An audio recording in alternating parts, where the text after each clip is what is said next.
Are you ready?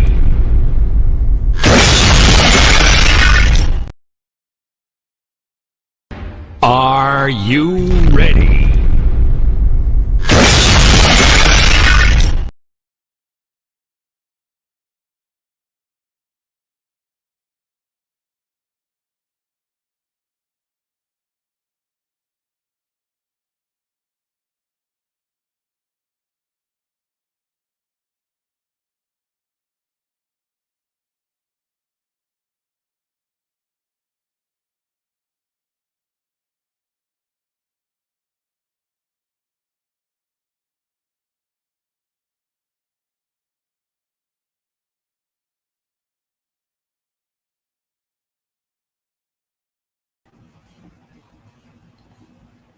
Welcome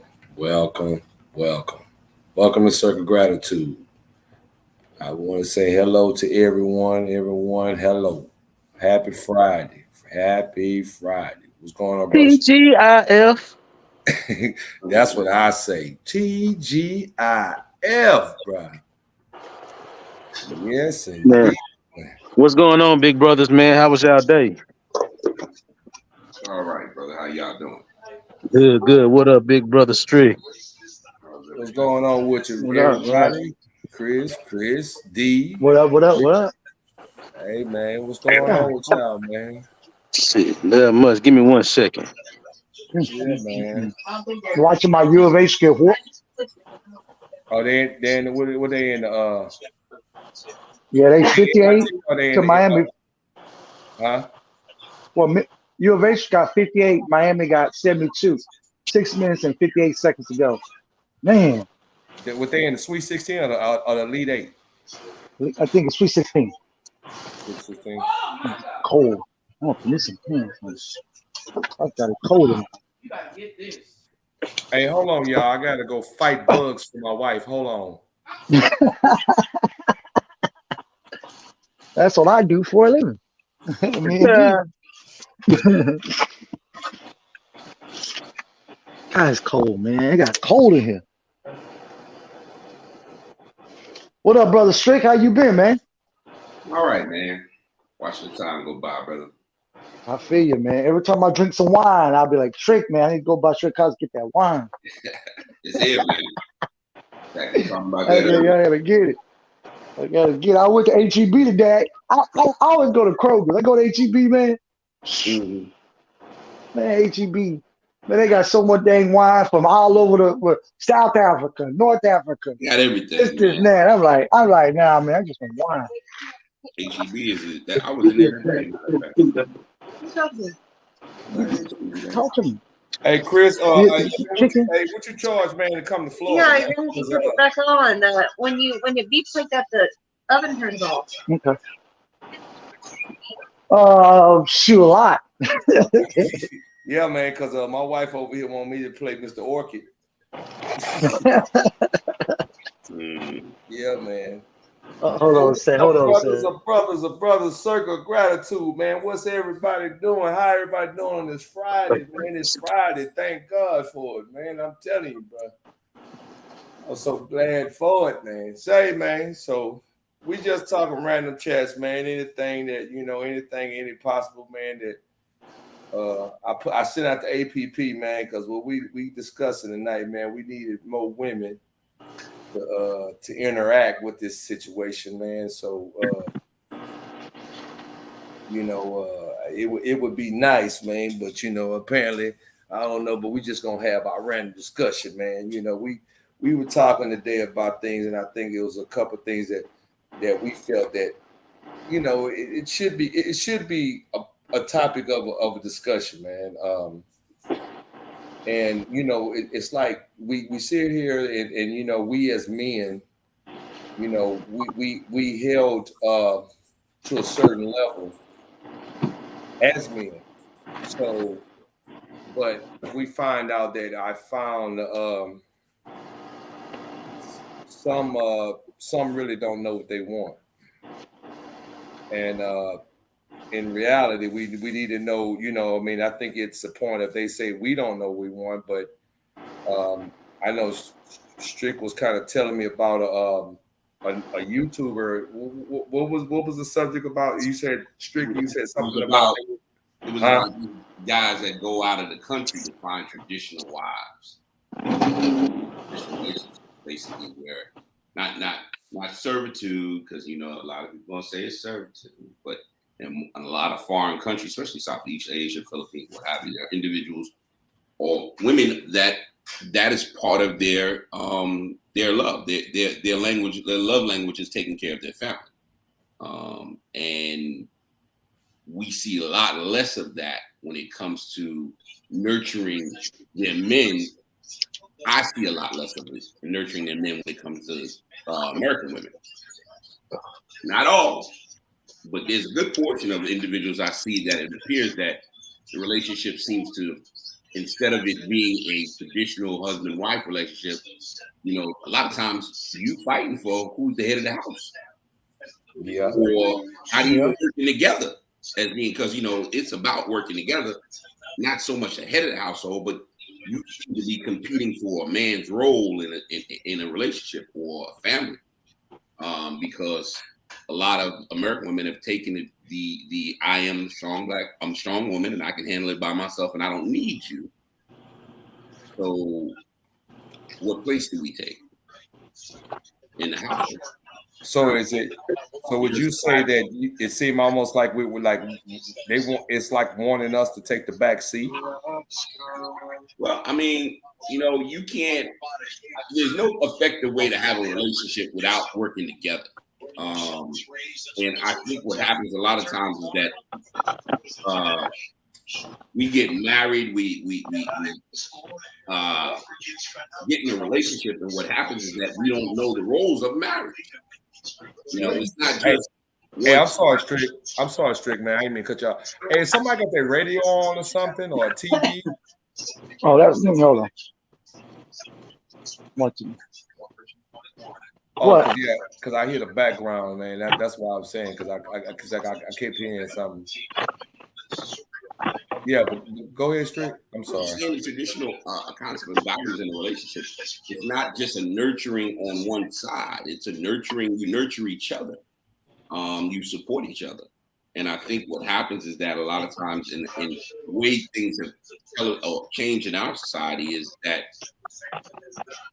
women and men think independently in relationships instead of thinking collectively. And that becomes a problem. You know, if you don't work together in the relationship and essentially, look, it's just, there was a perfect example. A man said, you know, why would a man tell his woman not to wear something, right? A woman will say, I should be able to wear what I want to wear. The man is saying, yes, you're right. You should be able to wear what you want to wear. But the problem is that as a man, we see and we know the dark side of what is perceived when you're wearing a certain thing by those individuals that we have to address and may have to address because of that. You know, so we'll say something like that in order to protect our wife or our spouse, right? But on the other hand, the woman will say, no, well, I'm gonna wear that because that's what I want to wear, and I'm not gonna. And I understand the desire and the right to do so, but we're looking at it as a chess game and 4 or 5 steps ahead. Look, we're gonna go out, and this is gonna be something that in the environment that we're going in, we know exactly what could possibly take place. So let's avoid that. You know, doesn't mean that she shouldn't have the right. You know what I'm saying? Because there's some we just know that there's some lousy people in the world, and we got to deal with certain things, and we try and structure things in a way that protect our family. But the overall aspect will be what will happen in that situation in today's society. She's gonna wear what the fuck she wants to wear. Right. You know what I'm saying? But the problem is that you're not hindering or listening to your man and why he's saying what he's saying, because, and that's a simple analogy. It goes far deeper than what you wear. I'm just saying that they have lost faith in trust and understanding in the guidance of true men, because we know they're dirtbags, but we also know that there are some good women out here that are not like what we're talking about. The problem is there are a great portion of individuals that decide to go outside of their nationality. I ain't gonna say right, out of their nationality, go to another country.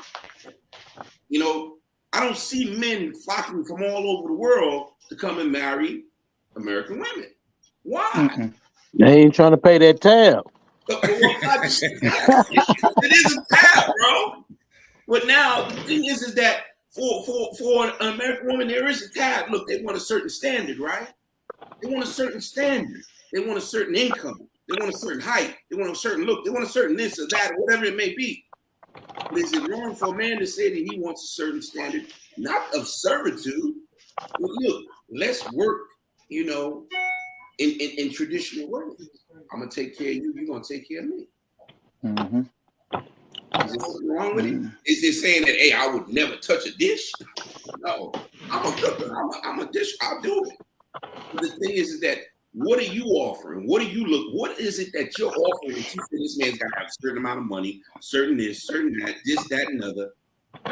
Hell, all we want. I can tell you, every single man that listens to this story or anything on anything we say, I guarantee you, he wants one thing before he wants anything else in his household. What is it? It's peace. Yeah. Peace. Mm-hmm. And respect. Peace. Mm-hmm. Before you give me anything else. When you get your peace, man, and everything is a debate for a. I don't know why I hear it. It seems like I hear. I don't know, is that D or is that Chris? I hear some background. I don't know, man. What is it? Yeah, I hear it too. What? I hear a lot of background. Well, Hey, I got my earplugs in. Oh, that might be because you're moving on them earplug. That's probably what it is. Because you know how you move around. You got the wireless. You got the wire one, or you got the Oh, the wireless. Oh, you got the wireless. Okay, might be you moving around. Oh, I want to tell you, what's up, brother Michael? What's going on, brother? Nothing much, man. How you guys doing? I just wanted to let you guys know that I was in listening. Yeah, man. Okay, well, it's not me, I don't think. No, it ain't you. No, I'm just speaking to you, brother. Since you popped up. Oh, here, man. okay, yeah. Well, yeah, man. We was hollering at you, man. okay, yeah, okay. I'll just let you know I'm listening. Sounding good to me. All right. Go ahead. Hey, but go ahead, straight. No, I'm just saying that these passport brothers, they come, and it's crazy. I was just watching some things in regards to some women that had some comments about it. And they said, oh, they're going over there. They're looking for little boys and little girls, and pedophiles. We don't want them anyway. They could go get out of here. We don't want your, you can take our trash. And I'm going, wow, these are American women talking about men. And even if you're saying that, why would you say they're going over there being pedophiles? I mean, if they're going to it, if you're a pedophile, you're going to lose. They'll put you in prison in some countries for life for marijuana. If you're a pedophile, believe me, they're going to get you eventually. And that's not what we're talking about. We're talking about individuals that desire to be in a relationship with somebody that has traditional values, that's willing to take care of their house, take care of themselves, take care of their husband, and him do the same. Not in a dictatorship, but in a relationship, And these women walk very hard on the fact that these guys were doing that, but yet you would have a standard for what you expect of a man here, So why can't a man have the same standard or desire? Why is that? I mean, especially if he worked hard to, take care of himself and groom himself a certain way. Yeah, he had that right to, want to pick and choose just like a woman do, Yeah. Yeah. It should be. You're in a situation where you're maybe not appreciated. Take it for granted. Not appreciated, and considered to be, I don't know, maybe just not fulfilling, whatever it may be. But the reality is that some people stay in relationships like that forever, Yeah. and are completely unhappy. And I don't believe that that's what a relationship is supposed to be. If you can find something that's going to make you happy, and if it happens to be in another nationality because of their rearing and the way they were raised and conditioned to believe that, look, my job is to take care of my household and my husband. What's wrong with that? It seems to be working in other countries. So what's wrong with options though? What's wrong with having the option? That's my thing. That's my personal opinion. Look, if you we have can the pull option, battle back and forth.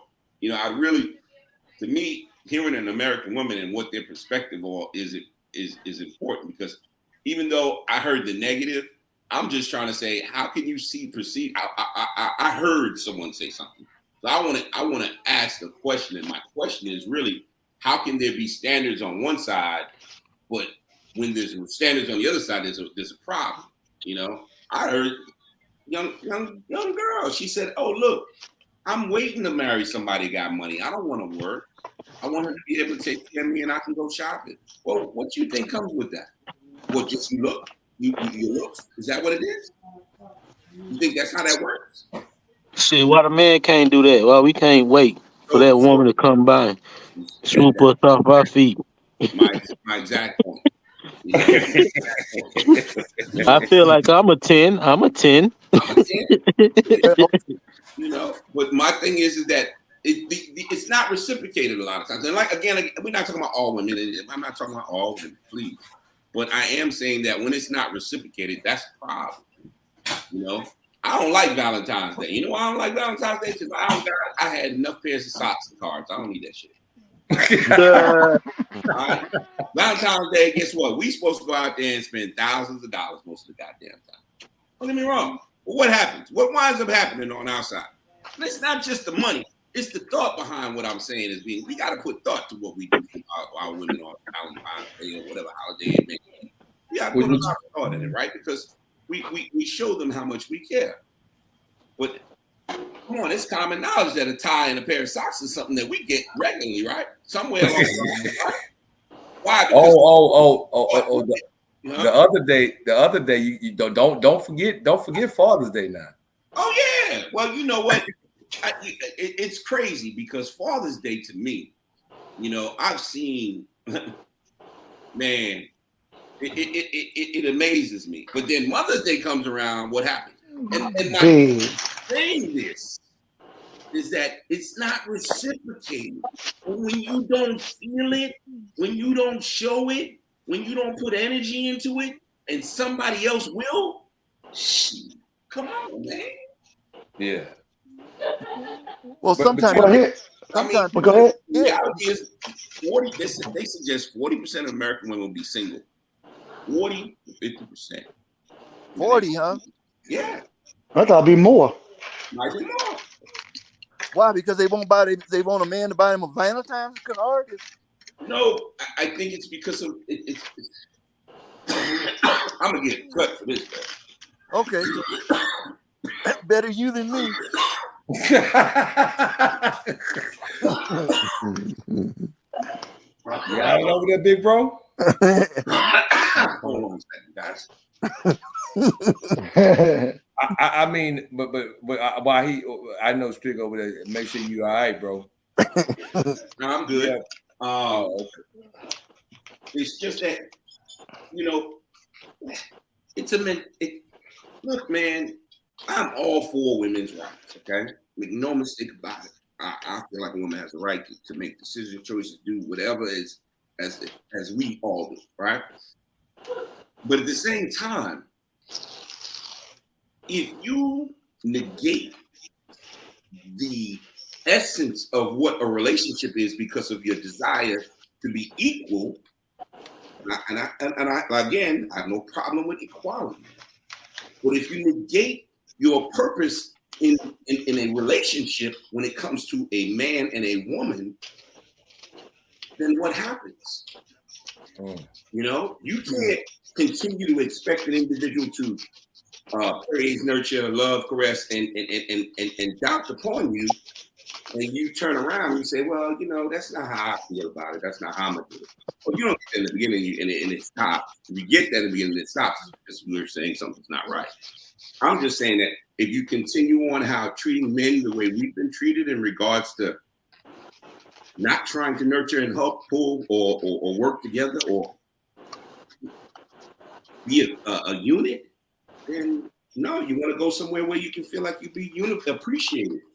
Yeah, I mean, well, see, I think society, being in society today, I think, you know, like I said, it's a persona that's put up that we should be able to take on and endure more than women, even though women, you know, they have the motherhood we, like we said, some women, but they have the motherhood. But at the same time, as when coming to the world and being a person that's saying, okay, the man is the head, but then are you really the head? You know what I mean? Because like you said, it seems like today's society that some men, I mean, they want us to switch roles. Like, you know, or do we wear, you know, and I'm just being funny the about very ones at church on Sunday talking about the Bible, though.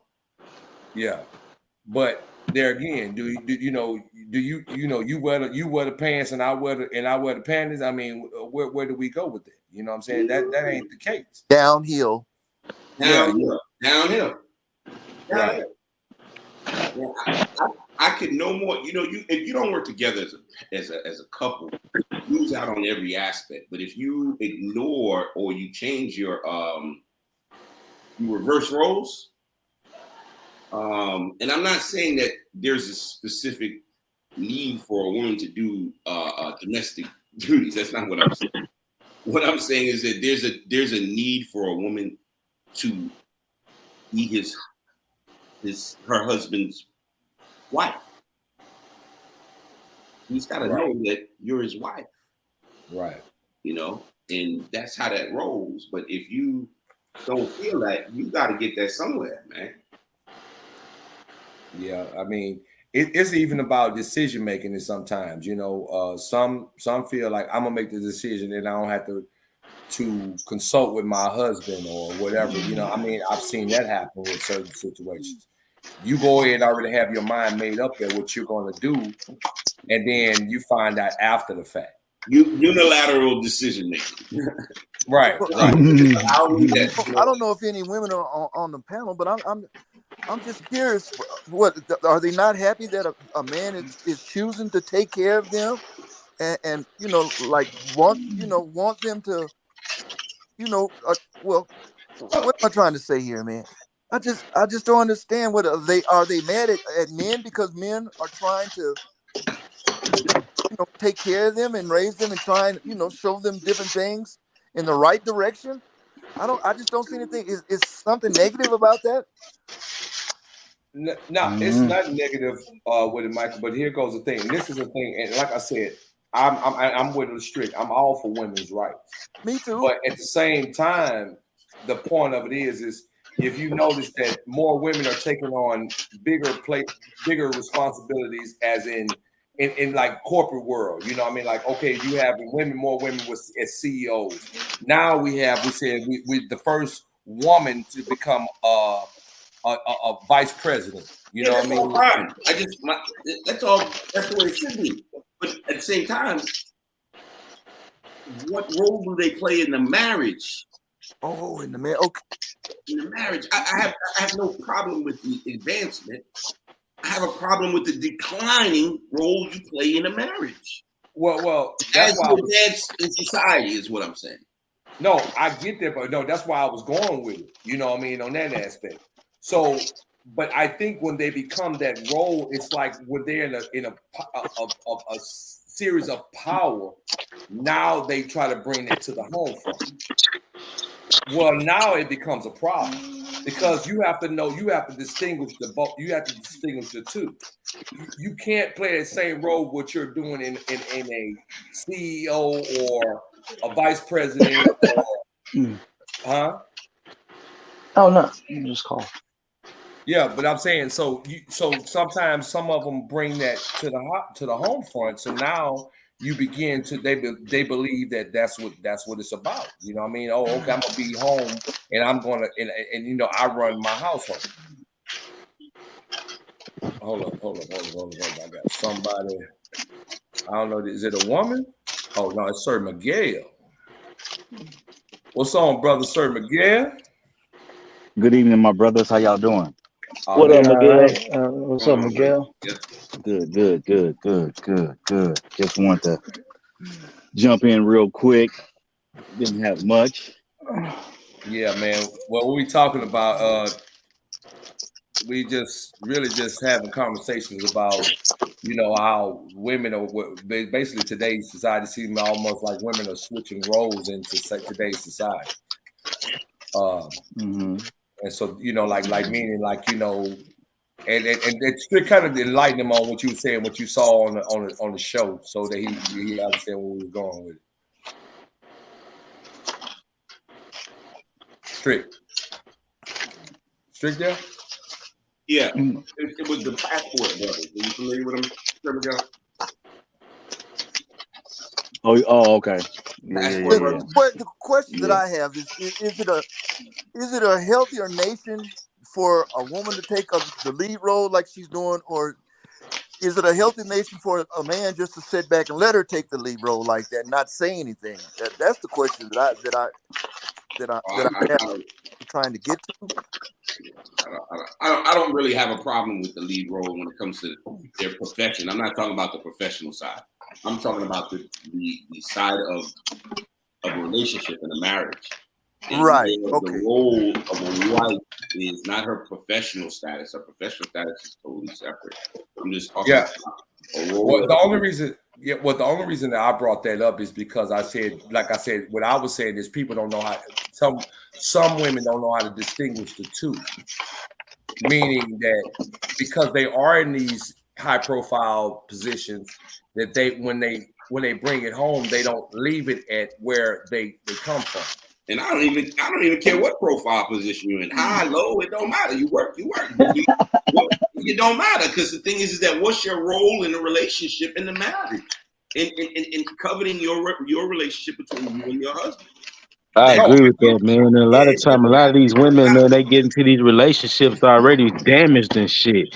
And then a lot of them, man, they've been so independent for so fucking long, they don't know how to let a man come in and be a man and shit. And then next thing you know, it becomes like a inside competition type shit.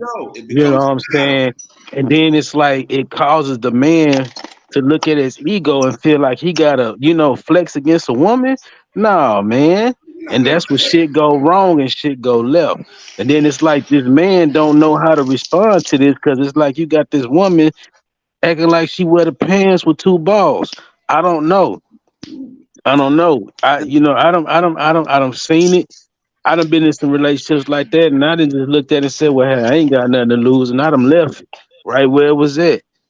So, I don't know, man. Like we talked about last time about seeing flags and stuff, man, when you see it, man, you got to dismiss it, man. I mean, if it was on the other foot, they would do the same thing. Yeah, I would agree. What's your take on that, Brother Miguel? Well, I can look at it. I can look at it three ways. One, you have to look at the feminist movement and stuff like that, which plays a role in it. Because keep in mind, part of it has to do with the black man and black woman were already together from slavery on up, right? So then as soon as the feminist movement comes in, it pulled our women into the white women's feminist movement, which really wasn't for them in the first place. So you fast forward to the 80s, late 90s. Oh, I'm an independent woman. I don't need no man, blah, blah, blah, so forth and so on. Then you fast forward to today, you trying to emasculate the man because, she makes more money. More women are going to school, getting degrees, blah, blah, blah. So they feel like, hey, not all, some feel as though, I'm the breadwinner, I'm the head of the household. But what they fail to realize is that the man is always going to be the lead if he know his position. If he don't know his position, then you're going to have a woman who's going to play the position of a man, which means she's going to lead in everything, and he's going to sit back like he's sitting on a swing, just swinging away and not landing nowhere, but following her lead. In order to lead, you have to start with the headship first, which is God, then man, then woman, and so forth and so on. Because at the end of the day, when it all boils down to it, God is going to look at the man and not the woman when it comes to the household in the first place. He's going to ask you, what role did you play in this? You can also take it back to Adam and Eve. When Eve sinned, he didn't go to Eve, he went directly to the man. So at the end of the day, the man is accountable for his household and any and every decision he makes. People may not want to hear this, but the man is supposed to make the final decision on any and everything, even after he discusses it with his wife or whomever that may be. You may not want to hear it. Agree 100%. You may not want to hear it, but guess what? It is the God's honest truth. And if you don't have to take it from me, just go do your homework. You right, because I ain't gonna lie, my wife, she gets my final thought before she make a final decision on anything. I can honestly say that. You know what I'm saying? If it's something that she need to do, she gonna come and talk to me about it. You know what I'm saying? I ain't gonna even lie about it. Yeah, I totally agree with that. But And see, that And I and guarantee you that's a better household when it what you just said. If your house, usually if a man's household is ran like that, I guarantee it's a much stronger household than the other way that uh, people are trying to run their household where the woman is just taking control of everything. It's just not. It's not. It just don't work like that. It's not. That's not. That's not even. I hate to say it. It's. I hope I'm not sticking my foot in my mouth, but I just don't think that's what word should I use? Ethical or the? It's just is It's is It's, I is mean, not it's nothing wrong with that woman, running your household right. or letting the woman rule your world. Because I mean, at the end of the day, that's what we got her for. That's what we chased her down for. But I'm just saying, when a man make his final ruling on something and how he feel, I just feel like that woman should submit to that shit, especially if that man ain't never, what I'm saying, did you wrong, and he been sticking to the guidelines. I don't know. That's just my perspective on that. But everybody makes their own decisions, man. It's just up to us to make our decisions whenever we see things or feel the way we feel. Got to put well, them see, Stacey Adams down.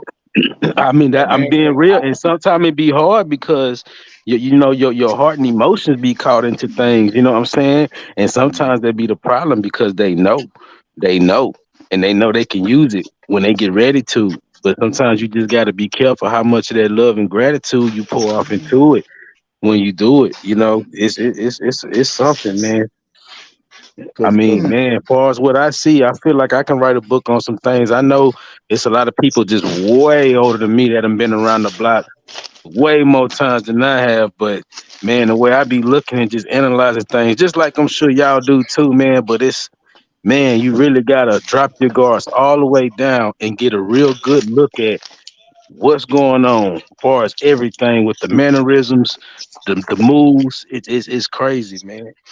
It's crazy, but sometimes we don't be willing to let our guards down, and then I feel like sometimes our minds get to moving, and next thing you don't know what type of spirits you might pick up. I don't know, but I'm just saying sometimes when you can, like my big bro Shaq always said, you automatically win when you go in with an open heart. You win by default. And sometimes it's hard for you to go and drop your guards down because sometimes you might take a couple blows to the chest and to the face, and it's like you got to eat that shit.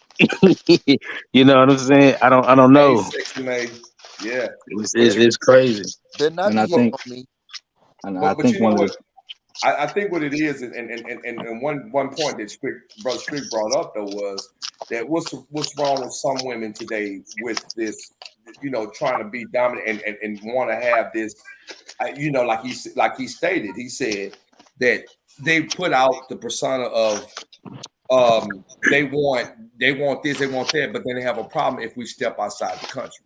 So that's where this big major, I mean, this is where this conversation came about. You know what I'm saying? And he said he saw some ladies like, I want, start talking about men or pedophiles. They go over there to them countries and all the stuff, which is unfair to say. Because why? We don't want them because they probably pedophiles anyway. But you're mad, but you're not willing, but you're not willing to do what that man is seeking. So that's where the problem came in on certain aspects of it. You know what I'm saying? So that's where we That's were what the going with it. pedophile seeking. well see well we brother Shaq, let me add to this. See that's one of the problems with social media nowadays. Everything is snippets, sound bites, and real quick reactions. If you look at it right now, a lot of people are doing everything emotionally, right? Mm-hmm. Absolutely. And unfortunately, here in America, the so-called America dream or the American lifestyle is not really it's not really what it's stated to be. It's a falsehood. Because at the end of the day, if you're going to stand on principle as a man, then you stand on those principles. Mm-hmm. I tell people all the time, they ask me, well, why are you single? I say it's by choice. I choose to be single. Why? Because I don't want the drama, number one. Number two, if you're gonna be my peace, be my peace. Number three, if you can't accept my son, then there is no relationship. Number four, if you're not willing to follow me as I follow God, then I don't need you because you're wasting my time and I'm wasting yours. I don't need the extra bad air in the room at the end of the day. Whatever decision I make, if I fail, I can live with it. If I win, I can live with it. Can you live with it? And at the end of the day, I have a brick wall so high that some people say, man, you'll never get a woman. That's not even the point.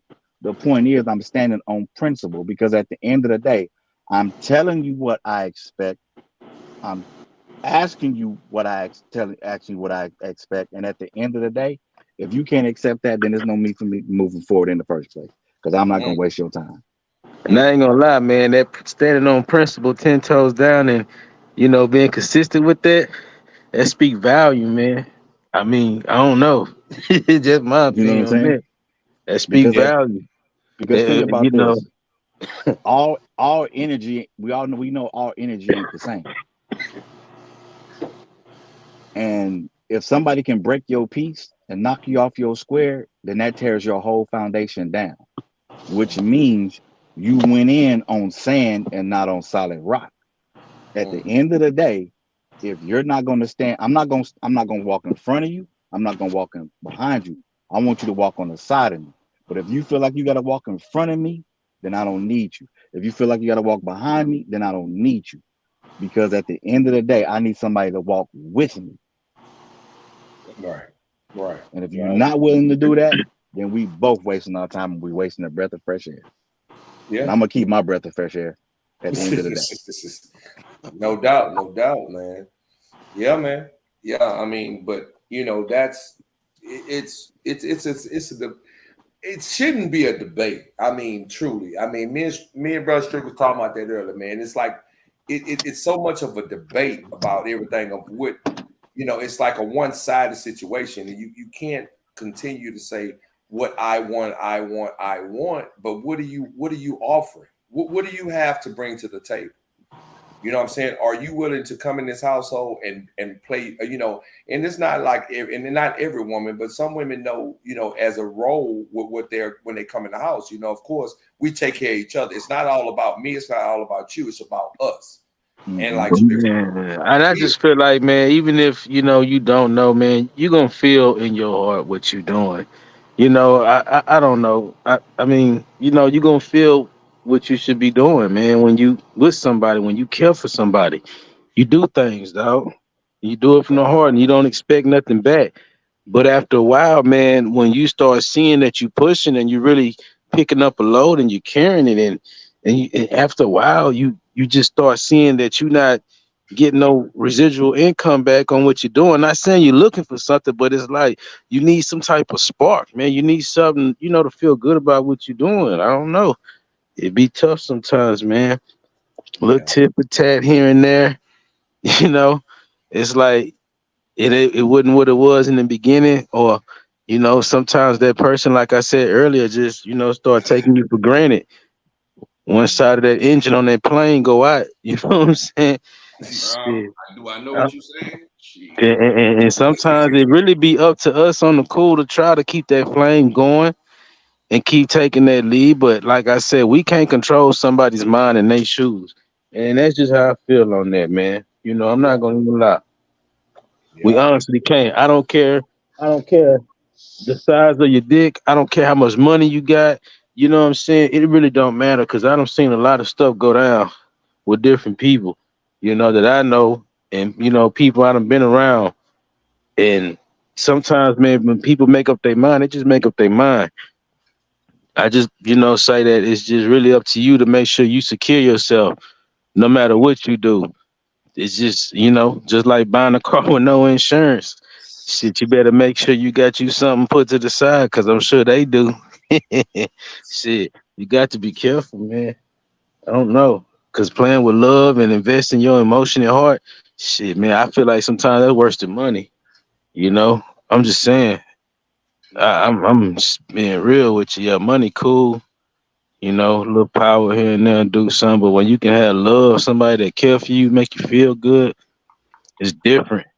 And when you see that ain't what it is, or something starts shifting, it make you act different. And that's when, you know, you got to control yourself. But man, it's said in the Bible though, man, you got to watch these women, man. It get wild out there, bro. I done came across a bunch of sausages in this bitch. you got to watch yourself. Sasha Fierce, huh? Oh man, you just gotta watch yourself, man. I don't know. These women sharp, but I know I'm pretty sharper. You gotta be careful. I'm just saying, you just gotta be careful, man. And shit, I'm married, and shit, it comes, man. It comes, they get it, and you know when they feel like they can get an inch, they take that mile and 2, 3, and 20 miles. Shit, they ain't cross state lines, nigga. Shit, gotta be careful.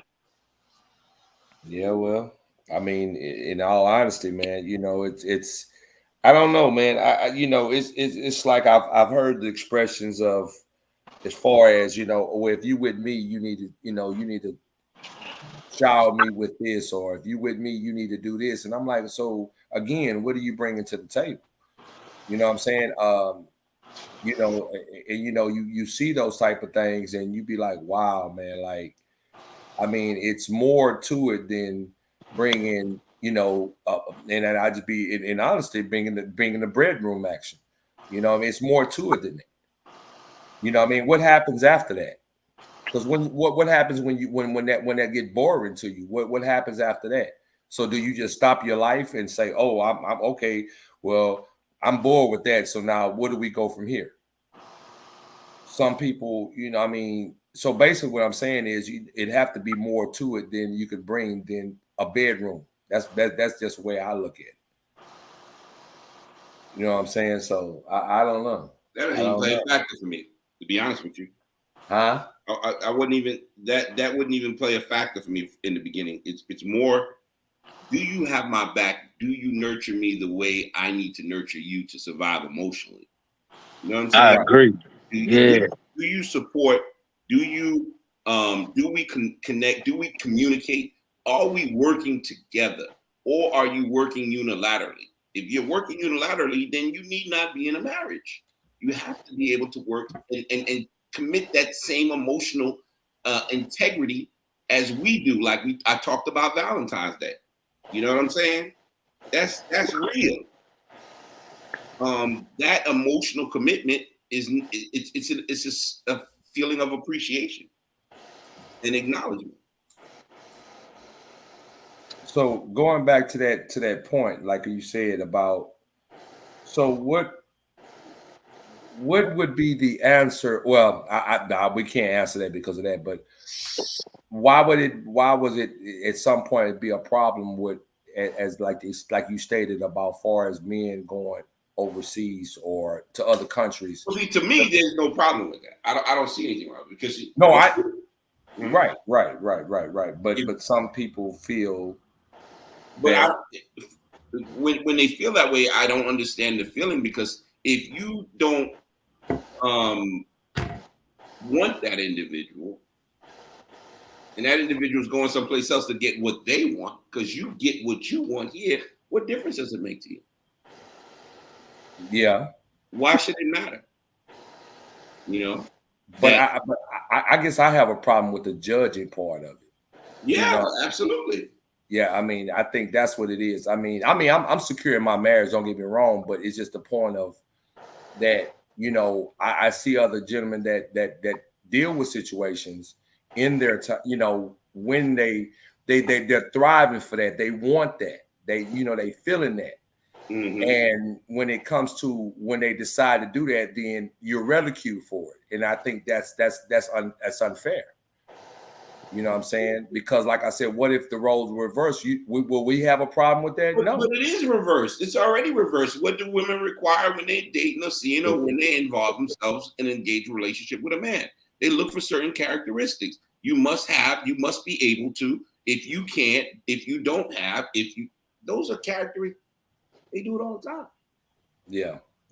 So I mean, the judgment side of it is horrible. You know what I'm saying? It shouldn't be that way. You know what I mean? But that's where the problem comes in at, with relationships in general. Like I said, I think you know what, I in my opinion, I think it would. It's a possibility it could happen, but I think somebody, before you go to the next level, I think everybody need to go to the round table. You know what I'm saying? Yeah. You know what I mean? And when you sit at that round table, you put everything on the line, but then there again, will you be honest? Will you be truthful? Will you be truthful? Yeah, will you be truthful? So, but then at the same time, it's like, okay, you know, we said we're gonna set this on the table right now. What is your expectations of me throughout this relationship, or before we go to the next level? And then I would say be totally honest. But then to go back to what I'm saying is that I think that some people come into relationships with like looking for they're not true to what they're saying. You know, they're not being truthful. No, they're not. Huh? Not being truthful, nor are they showing you them truth. Yeah, truthful. But then here comes a year come in. It's pretty good, you know, no argument, whatever. The second year come in, and you be like, all hell break loose. You know what I'm saying? You like, wait a minute. But I thought we put this on the line from the very beginning. I can say this in all honesty, man. Me and my wife, we spoke about it. We talked about it before we even went to another level. My question with her too, I said, baby, let me ask you, do you like to argue? Because I've argued out. She said, nah, I don't like to argue. Well, guess what? We have stuck to that 15 years later. You see what I'm saying? And I'm glad for that. You know what I'm saying? But if that hadn't turned out, I told her, I said, if you like to argue, we ain't gonna make it. I just was just straight up with it. You know what I'm saying? And I think she feels the same way.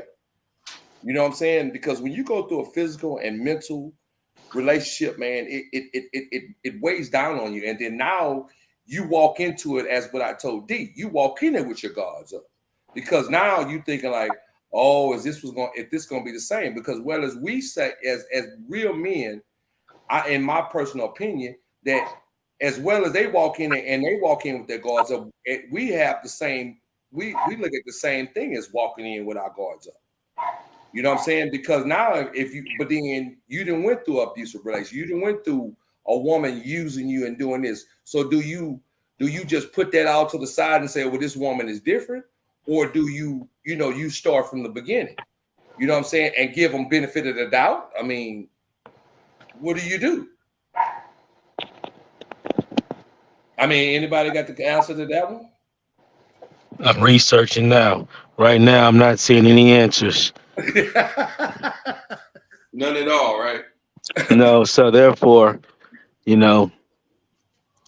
honestly, this is where we just have to come to that forefront. We come to that line. Okay, so Subi, I got big sis sister Sexy Man in the chat because Sexy Man, I don't know if you're feeling it. I would love for you to come up because we need a woman. We want to hear from a woman, but because I know, but you're old school and I get it because you're coming from that environment already. So she's saying I don't know where it went. Right. I'm hoping that's what it is at Sexy Man. If it's not, then she's mature. She's on a different level, like she stated before. She said, "Well, look, I'll stay single. If I stay single, I stay single. That's okay with me. You know what I'm saying? Right. So, whereas a person to say, do we stay like that? She still understands the concept of catering to or the role in a relationship is what I'm saying. Yeah. But that's what I'm saying. But I would love to hear the younger generation of their perspective of what a relationship. Like, just imagine you be with somebody for many years and you know in your mind that you walk in to build that person, to be, because we supposed to, iron's supposed to sharpen iron. Right. You know what I mean? But when that don't happen, but you see it, but then you like, well, I know she's, okay, I know she's going through it. Let me do. Hold on for a second. Let me add to this. Hold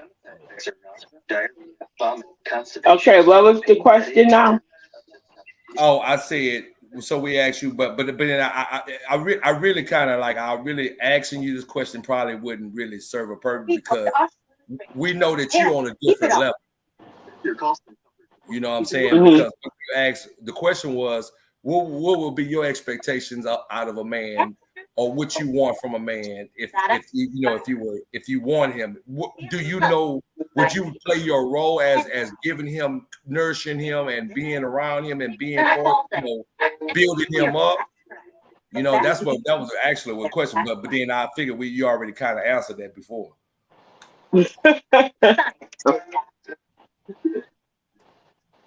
So I mean, I would build them up if, say, if I was dealing with them and say he had a job and then he lost his job, I would stick with him till he better himself.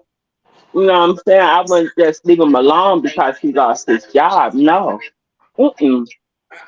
I would still, deal with him or whatever, but you know me with that cheating. I can't do that cheating. No, but I'm talking about the role of a woman in a relationship as it regards to being his wife. Oh, now if I was married, I would stick with my husband $100,000, hands down. I'm not whether he has a job or not. I'm not talking about the financial part. I'm talking about the role, the grandfather role in a relationship. You remember how your grandparents were? Right. I would be like my grandmother and grandfather was. My grandmother and grandfather was together forever. And they nurtured each other, supported each And other. they helped each other. Yeah. And it was an expression of That's love how I would be. He understood, even if it was without words, he understood, right? Right. That's how I would be. If I was married, yes. What I'm saying is that we have lost that. Women have chosen, or there seems to be a lack of that in marriage or relationships nowadays. And that's the problem that I'm addressing. It's not whether a woman is capable of being equal or not. I'm saying that in a relationship, it appears that American women have lost a lot of, should I say, my opinion, has lost morals. They've lost the idea of being a wife and what that is. Because they trying to get the bag. And now what my comparison to that was, since it is about the bag for American women a lot of times, sometimes, let's just say, they got a standard, okay? Why can't a man have a standard in regards to the traditional aspect that he requires, that he has to get somewhere else because he can't get it here? You feel what you can. Yeah. Okay. It's like, I mean, but if you're married, you shouldn't have to go nowhere else to get it. If you're married, that's when it comes to the respect situation. You're supposed to sit down with your mate and let them know what issue you having with your mate to better the relationship. Everything's out of hand. Well, I'm missing something somewhere. Hey, try to make so she can understand what you said, Strick, on that aspect. When you talk about how you was on that show, I was just trying to break it down. So yeah, what it is that when I'm saying about the nurturing aspect, if you didn't hear earlier, but I was talking about like Valentine's Day. You know what I'm saying? Something simple. Mm-hmm. Valentine's Day is we get the ties, the socks, the perfume, the clothes, right. And I say that only as using an analogy of saying the effort that we put in to provide for those individuals that we care, the women that we care for, is greater than the effort that they put in to show us that they care for us. And when but they should give the same.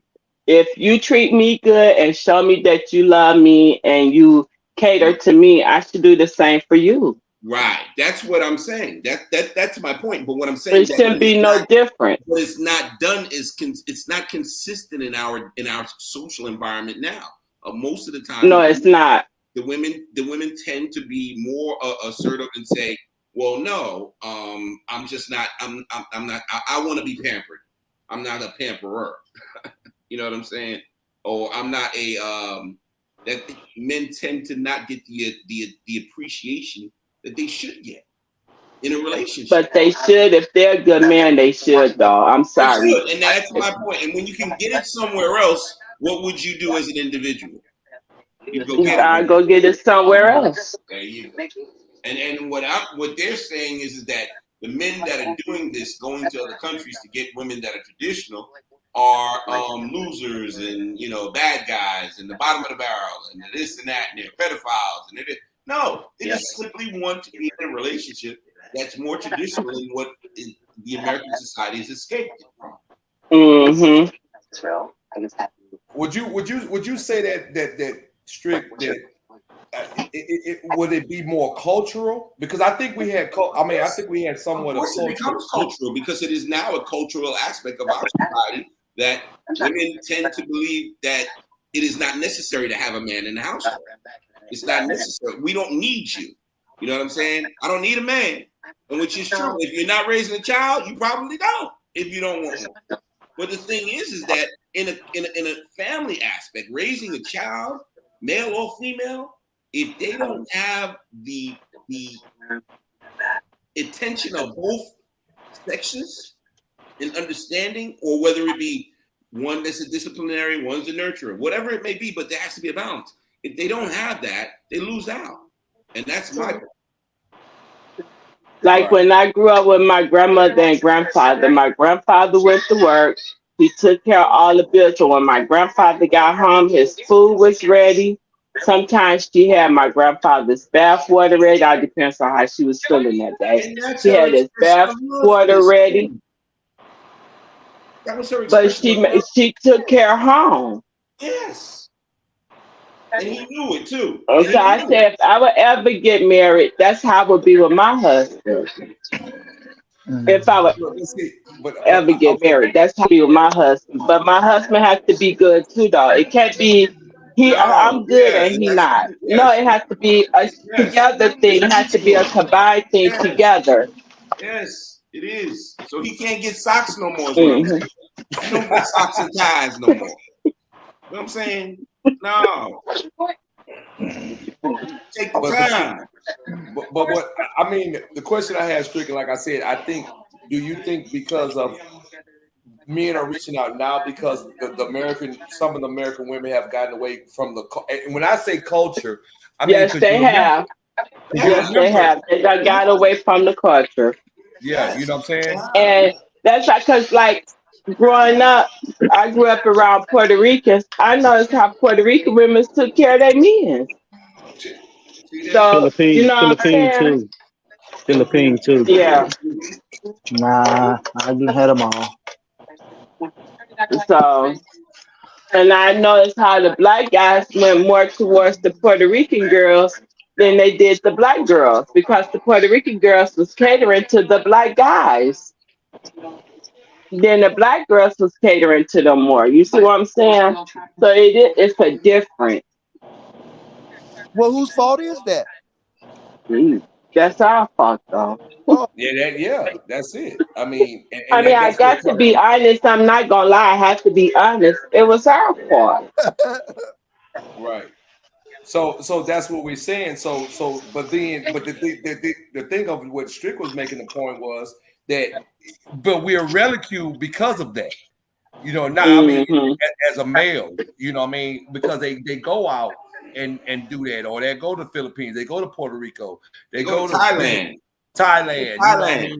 You know, so now you're ridiculed because you do it. Okay, first they had a problem with, they said something about the white women. You know what I mean? Oh, you got a white woman. You know, okay, well, of course we know that's been happening for a while too, but now they step out and they go with, you know, the foreign women. You know what I'm saying? So you still have now we ridicule so bad because we choose to get what we need to survive in our own emotional state. Right. Exactly. Right. Yeah. So to me, and like I told him, I think it's very. But it's still some good black women out here, though. You just got to find them. Hey, that's what I want to be clear to say. This is not. We're not talking about all women. We're not talking about all women. Yeah, not all. I'm just saying that when you fail to nurture your relationship, it goes down. It falls down. Yeah, it does. It's inevitable, and that's the problem, you know. That our society. But now it could be vice versa. What if that woman is a good woman, and that man don't appreciate that good woman. Mm-hmm. But then if she go out and seek a good man somewhere else, she labor as all these different type of names. Mm. No, You see what I'm saying? I label her as smart. Yeah, That's I what I mean, label her as smart. You but ain't see, happy, and you in a place where you unhappy. Man, it's time to go someplace where you can be happy. You know what I'm saying? it is what it. Yeah, I mean, I mean, like I said, yeah, it can go both ways, but the topic was that basically that when it comes to the men, and that's where he was talking about, like far as the men are going to other countries because of culturally that they're okay. So we know years and years ago, again, we had culture in our race, right? But now they didn't got away from that. Now they're talking about they have high standards. It's not wrong with having standards, but what are you bringing to the table? That's the question that because you're telling me like you said, you got to be this way, you got to be fit this way, you got to have this amount of money, you got to have this type of, you got to do this for me, you got to do that for me, but you ain't say not one time but what you gonna do for him though? Exactly, that's and sex ain't always what a man want neither. He wants that compassion, that companion.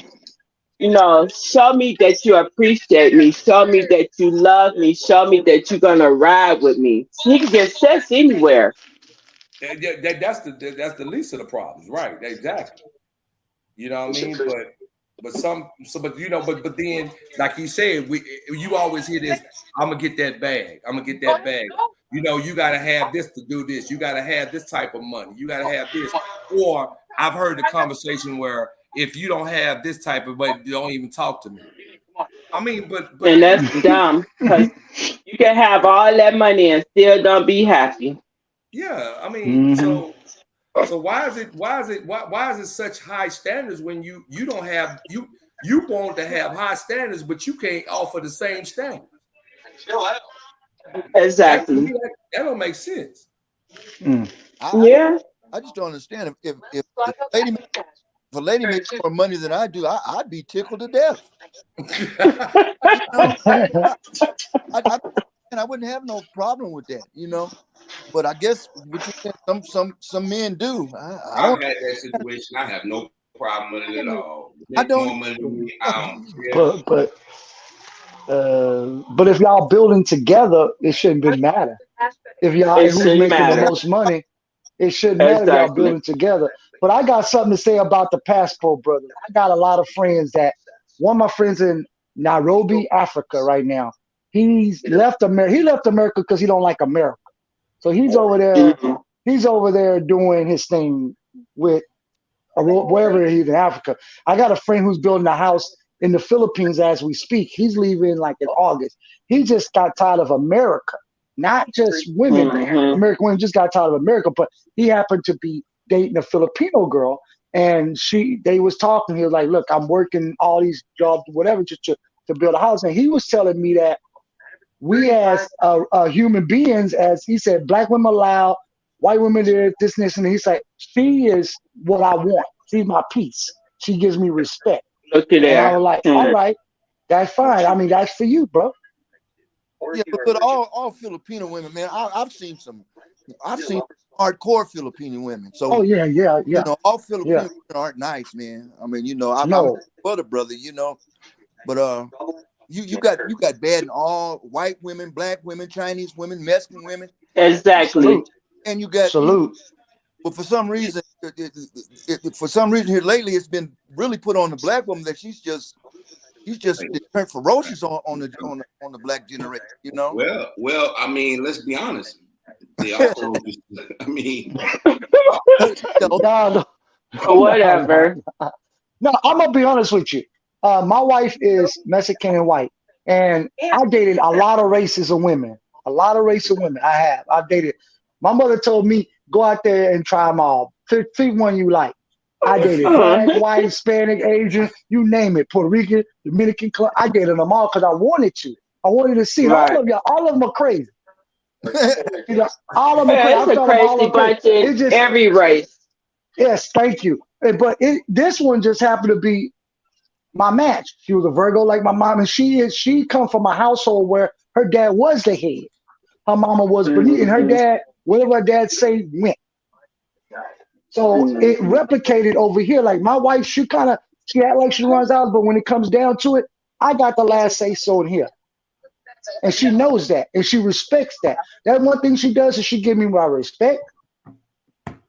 And sometimes she let me have my peace, sometimes she don't. Sometimes, but she does give me my respect. You know, that's one thing I gotta give her credit for. She do give me respect, and I give it back to her because that's how it's supposed to be. But I know how she was raised. Her dad was the head, her mom was underneath. Now it's reverse. Her dad is older. Her mom is younger than her dad, so her mother is doing more the household role because her dad is elderly. You know, like that. But as far as back to the passport, brother, I don't see nothing wrong with people going somewhere else to find happiness and love. But you're right. There's not a lot of people coming here unless they're European men from Europe that want either African women that come to America or African American women. And that's very rare. Because we're not talking about how the sisters might be going over there to Africa or going over to somewhere else to find love. We don't talk about that. I know some that went to Africa. They're like, I'm going to Africa to find me a good, African man. Matter of fact, I know a couple of them, personally.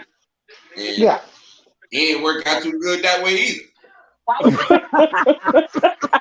Okay. They like, man, them American women, man, they ain't no joke. I'm telling you. But I mean, it's a bad bunch in every race, though. There is absolutely. I'm just saying that there is an extreme. But of course, it always fall on the black women. Be the worst race as it is, though. I'm not talking about the black women, though. I'm talking about the American women. Is what I'm saying. The American mindset of a woman. The woman's American. And that's what I'm talking about. They don't. There's no rush of foreign men coming here saying, man, I'm coming in and go get me. No. Nah. Like, yo, you got a handful. Because one thing, look, society has changed. It's great. I'm glad. But the thing is that doesn't mean you change the core concept of a relationship. Right. And when you change the core concept of a relationship because of your outside of the relationship goals, what happens is that you lose the relationship. You have success professionally and emotional turmoil. And I think it don't matter what race you're in. If y'all working against each other, it ain't gonna work no way. It ain't gonna work at all. We talking about nationals in our country, our way of doing things. Yeah, and that's why I say it the way it's because look, my mindset is that having a traditional relationship is great, but it doesn't mean servitude. It means that you work together, but it's different than working together and fighting with somebody to work together. I think to today's times, in my opinion, is it becomes a competition, and to me that's where the downfall begins. You know what I'm saying? When you start trying to compete against your significant other, man, that's a problem. And I heard that personally from my ex. Why are you trying to why are you trying to compete against me? I'm like, what? That's crazy. Why would I want to compete against you, though? Right. For what?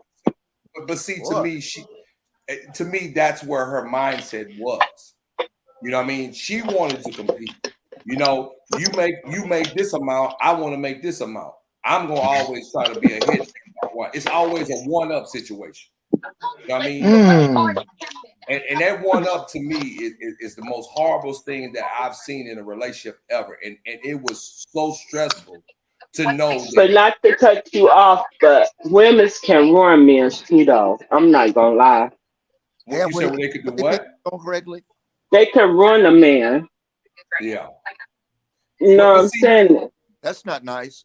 But you it's know not. what though, Sabrina, but okay, so what is this stigma? You know, because me and my big bro was talking about it, the stigma of the all men are dogs. I've heard That's that. not true.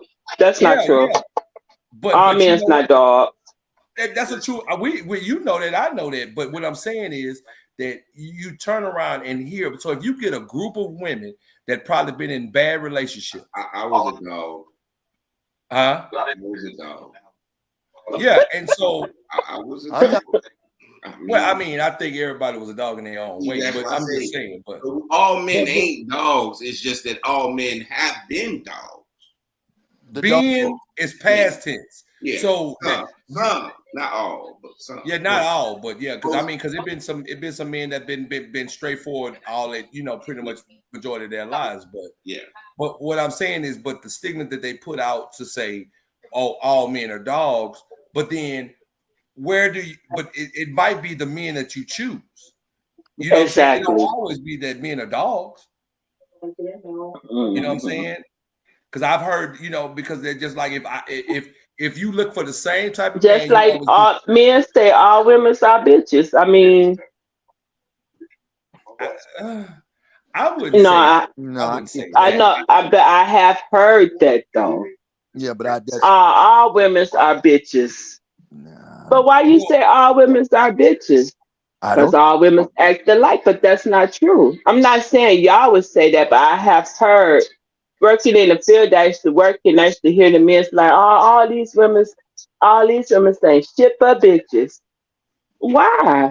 No, that's not true. Well, you know what? I think I wouldn't say that. I wouldn't say that at all. You know what I'm saying? I would say that neither, just like I would say all men are dogs, because that's not the truth. Yeah, but it's You not. know, but what I'm saying is, going back to that, when you get a group of women over here that probably all of them, either their situation is either shaky or they had a bad breakup, and now every man is a dog. You know what I'm saying? But at what point do you find that good man? You ain't giving men chances, or you're trying to use a man for what he has, and you're not even giving him the chance to prove who he really is. Exactly. You see what I'm saying? So you have to give. So you be so judgmental on that, and then you know what I'm saying, like, you know, because we just see now that women are going with women. I mean, so they I was like this because I want to go with. But that don't work neither. That don't work neither, because you got some women that ain't shit in a gay relationship. Because I have been in those too. And some of the women that I've been with wasn't shit. I mean, I can only be honest with you. And I ain't saying nothing. And I ain't saying nothing that Shaq have not heard. I done been in relationship with women, and some of them wasn't shit. Right. Yeah. Well, you know what I'm saying? So. Yeah, but the person that said to me personally, the person that's saying that all women ain't nothing but bitches. How you can just imagine what kind of women that he's been with. I mean, exactly. I mean, you know, come on. I mean, everybody, just like everybody's not president, everybody's not bitches and everybody's not bastards. You have good people and you have bad people, and there's something like just point blank that a person is just, everybody is just bitches. Boy, no, because I was working at the restaurant one day before I stopped working, and some guys came in there and they was talking about women. There's like all these women saying, that's why I said this. They was like all these women saying shit but bitches.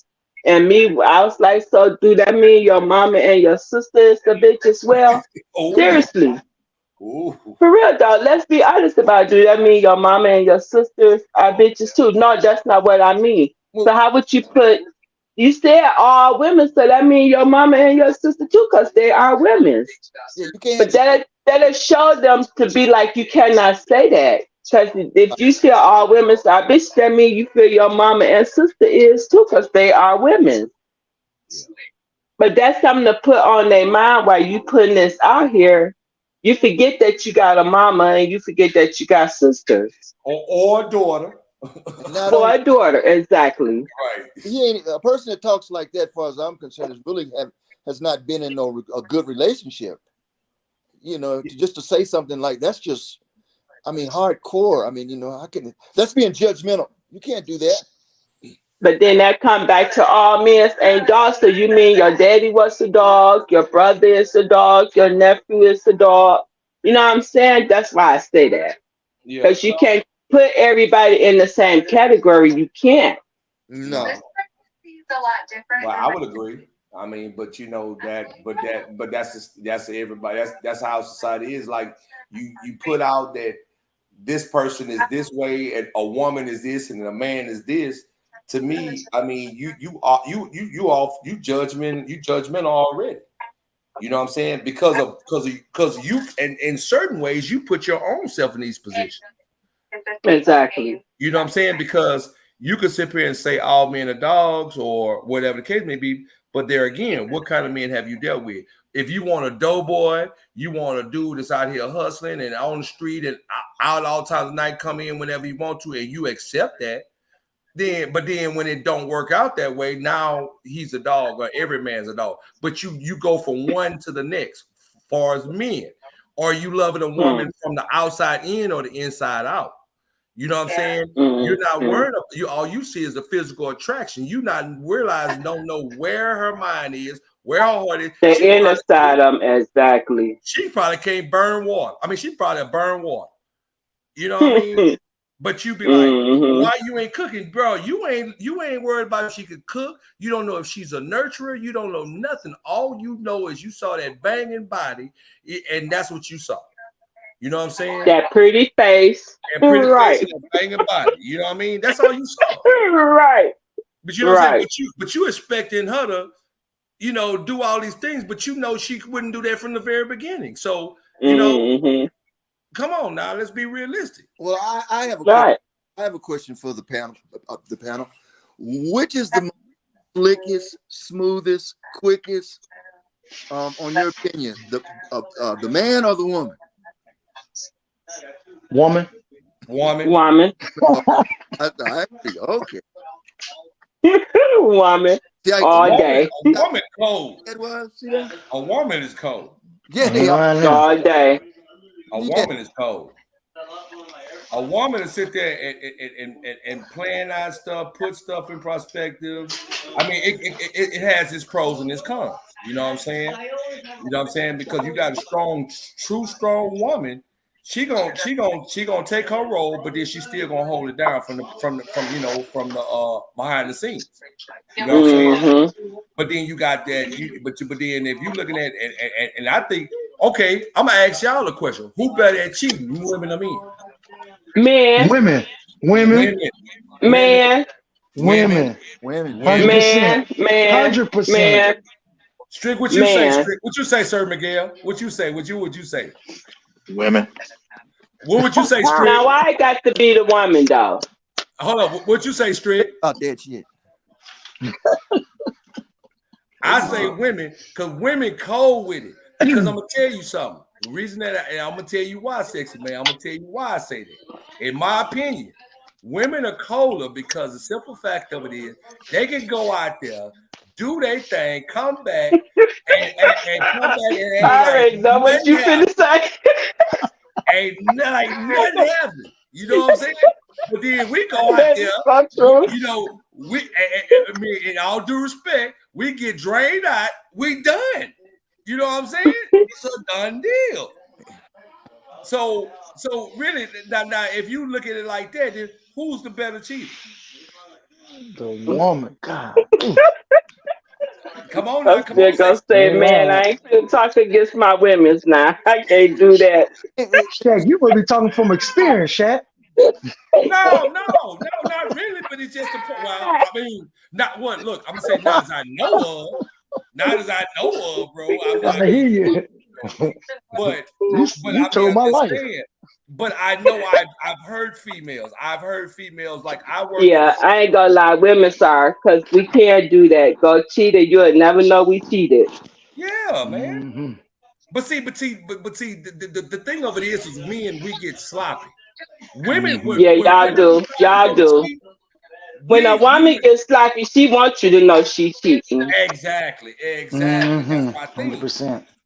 That's 100%. But see, men get I sloppy. didn't call them where they was cheating on you, and they didn't want you to catch them, but you caught them. We're gonna go out there, but you know what? And I'm gonna tell you how women are colder in the whole game about it, because you know why? You go out there, we talked about that before. Women will go out there, you get in your car, you go ride around, you got a woman in your car, she gonna let that next woman know that she been there some way, somehow. Oh, that's cold. Mm-hmm. I'm telling you, and you gonna get caught because she gonna leave some lipstick, she gonna leave a nail clipper, she gonna leave something in that car. You know what I'm saying? Because my wife will get in the car and she see anything. Well, whose is this? You know what I'm saying? She peeping the scene. Right. The moral of the story is if you doing stuff like that, the wisest thing to do is to pull up to a gas station somewhere, I imagine, and check the seats. Look, Michael said, I imagine. And then you get caught. You know. All right, Michael, don't keep putting the doghouse, bro. Yeah, man, but that's what I'm saying. So that's why I said this. They cold with it, man. They cold, bro. They cold with it, man. I'm telling you, man. And they sit out there and boy act like and was sitting in your face like ain't nothing happened. What's up, baby? Hey, baby. You know, you like, wait a minute. But you know the thing is with the women's are, we plot our cheating first. We plan our stuff out first before we even do it. Damn. No, seriously. Damn. That's that guerrilla warfare. I got you. Yeah, man. But and that's the thing, you know. It you know. But you know what? But seriously, okay, let's go to real women. Real women don't go out there and cheat because if they step out, they done. They done. Yeah, that mean they really done. Yeah, done. Real women don't just go out there and cheat just because. No, because I'm not gonna cheat. I'm just gonna tell you I can't do it no more. I'm done. I'm gonna walk away from it. Right, that's what I'm saying. But I'm just saying. But if she's talking to somebody or whatever the case may be, you know, when she steps to that level, you know she's done. You know what I'm saying? Mm-hmm. But we as men we think with our head and not our head sometimes. Well, you know what I'm saying? I've known women. They still done with their man. You said what, Michael? I said I've known women that go out and cheat on their man, and they still be with their man. Yeah. You know, and I think it's pretty cruel. So, you know, a lot of times when people do go out, that's why they call it cheating. When they do go out and cheat, they bring their behinds back home to their spouse and try and you know, they still be around. You know, that takes a strong person to go out and cheat on their spouse and whatever, then come back home and just get right in their face and say, "Well, I just want you to know something. I went out and cheated." You know. That's real cold with it, bro. So you know, you kind of catch my drift. It just ain't that easy. You understand what I'm saying? But then okay, here goes another question. But let me ask you this: would you want to know that your spouse cheated? Well, no, I wouldn't want to know, but I think that would be the right thing to do. I mean, you know, that's cruel. That's cruel. Well, that's why they call it cheating, though. Because I mean, in my eye, you know, I think they not gonna really just come here. You know, by the way, you know, I can't say that because I would. I'm not going to lie to y'all on God. I'm like, I cheated, and I think it's best to walk away. But before I even get to the point that I want to go cheat, I'm just gonna walk away. Period. I'm just straightforward with my stuff. I mean, because it's best to be straightforward with it instead of playing games. Because at that point, you're playing games, and you're playing games with a person's feelings at the same time. So you mean to tell me, let's say, hypothetically speaking, you got a brother man's weighing about 380, sitting at home, and you come home and you ain't gonna have no problem saying, "Well, honey, I just went out and cheated on you." You won't have no problem with that, huh? To be honest with you, and this on everything I love, no, I wouldn't have no problems with that. I wouldn't. Okay. She's you know, I mean, you talking about a Chi-Town woman too, bro. So yeah, I hear you. Yeah, but I mean, but what you think he gonna do? He probably would want to fight or whatever. But at the same point, he'd probably be mad, be like, well, get out, or he might leave, or then he might want to fight. I don't know, but I would rather be honest with you instead of walking around with that over my head. No. Well, I'm not finna walk around with nothing over my head, because if I cheat on you, trust me, I don't feel bad that I did it. So I might as well tell you, because there ain't no sense for me to be in this house with you playing with your feelings. No, I might as well just be flat out and be honest. But before I would even get to that, I'm just saying me. Before I would even get to the cheating part, I'd be like, look, I don't think it's gonna work, and I think we need to separate. Set out. Okay, so here goes my question to you, Sexy Man. Now, at what point did you got to that point of considering breaking up or whatever? So basically, I'm saying that to say this, that at some point you done had that discussion of why you have issues. You're not just gonna go out there and just let things go, and don't say nothing. No, I wouldn't. I talk about it first. Be like, well, babe, I think we need to work on this to get this better. Because if we can't work on this and make the situation better, one, it's time to walk away. But if I want to keep this relationship because I truly love that person, I would rather work on this first. And if he's not putting in the same thing I'm putting in to work on to keep our relationship, then it's best that I walk away.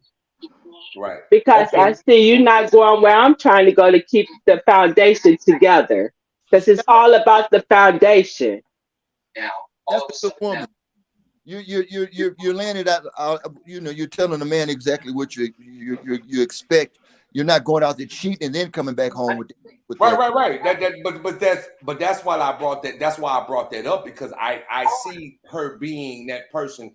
It's not, because that's what I'm saying. To get to that point, it got to be where I done told you this over and over, and you're not reciprocating of what I'm telling you. I mean, not reciprocating. I'm sorry, you're not understanding what I'm telling you, and you're not taking heed to what I'm saying. So now we at this point where, look, we just need to walk away. But you got those that would just, you know what? Okay, if me and you get mad at each other, I'm gonna go. You know, my answer is I'm finna go cheat. No. You know what I'm saying? That's when it's cold, because you ain't even try. So how do you know if they wasn't willing to work on it if you don't get to the forefront? Right. You see what I'm saying? Exactly. You got to give that person the opportunity to correct the situation. You know what I mean? So the first thing you think is, oh, I'm gonna go cheat. Some men like that. Some women like that. Yeah, but that's a hard. Like, oh, if it don't work, or just say, for instance, a man have an issue in the bedroom. You know what I mean? He might have, it might be something with his blood pressure. It might be something with anything, and he might not be able to perform. So now you go out and cheat instead of trying to work through or try to find other options. I mean, find. No, I would try to work through it first and try to figure out what can we do to make it better. And like I say, sex ain't everything. It's a good thing, but it's not everything. Right. Yeah, but because I don't think a person get married because of sex. No. So if you see your mate not satisfied, then you sit down and you talk to your man and be like, well, babe, I think we need to try this to get the sex back to what it was. Because there's other things you could try to bring the sex back up. And then if you see it, then it might be a medical thing why your mate is not performing the way they used to perform. Well, that might be true, but I'm just saying, but it's not that important, but at the same token, but some people it is. But see, it is. People don't get married, they don't get married for sex. But then what happens with infatuation? Yeah. You see what I'm saying? You infatuated by how that person make you feel. All the other stuff don't matter. That's top priority in your relationship. Now, if we get this understanding from the very beginning that it ain't all about that, then I can see that. But then some people base it on sexual performance. Well, I really. What happens when one or the other are unable to perform as far as sexual? Now, you know what I mean? Where do you go from here? Do you work through it, or do you say, "Oh, the answer is I just go out there and cheat," and then? But I love. No, I would work through it. I would work through it. I would, because I really love that person. I really truly love you. I would work through it, and then it's ways that women can please themselves. I mean, you know, if you really love that person, you really want to be with that person, and you see where this person can't perform, just say because of a medical issue. It's ways that women can not make themselves be okay. Just like it's ways that men can make themselves be okay if they truly love that woman. Ain't that right. Okay, so here goes another question. Me and D was talking about this earlier. What do you consider cheating?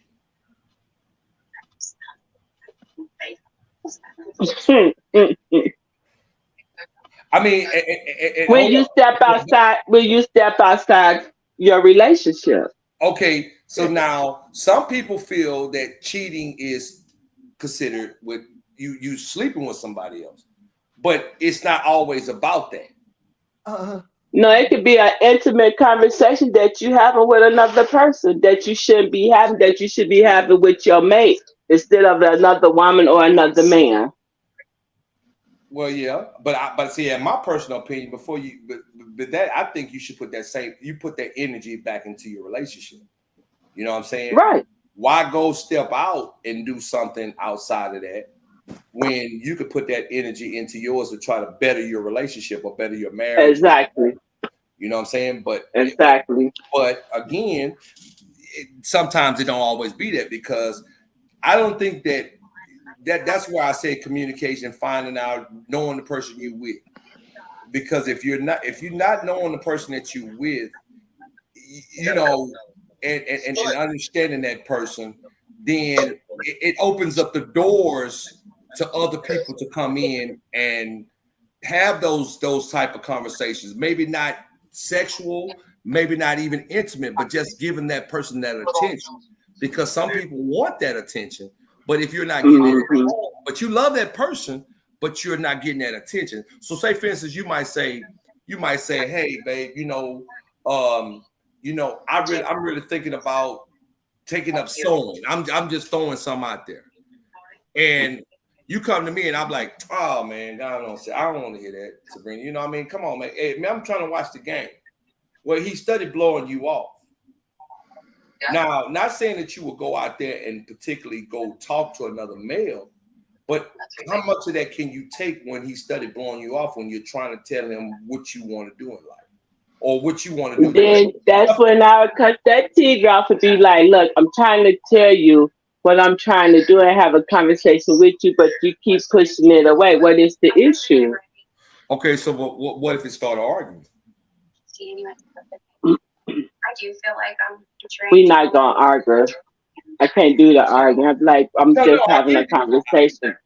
But I'm just having a conversation with you to discuss it with you. So me personally, I'm like, why the hell is you getting loud?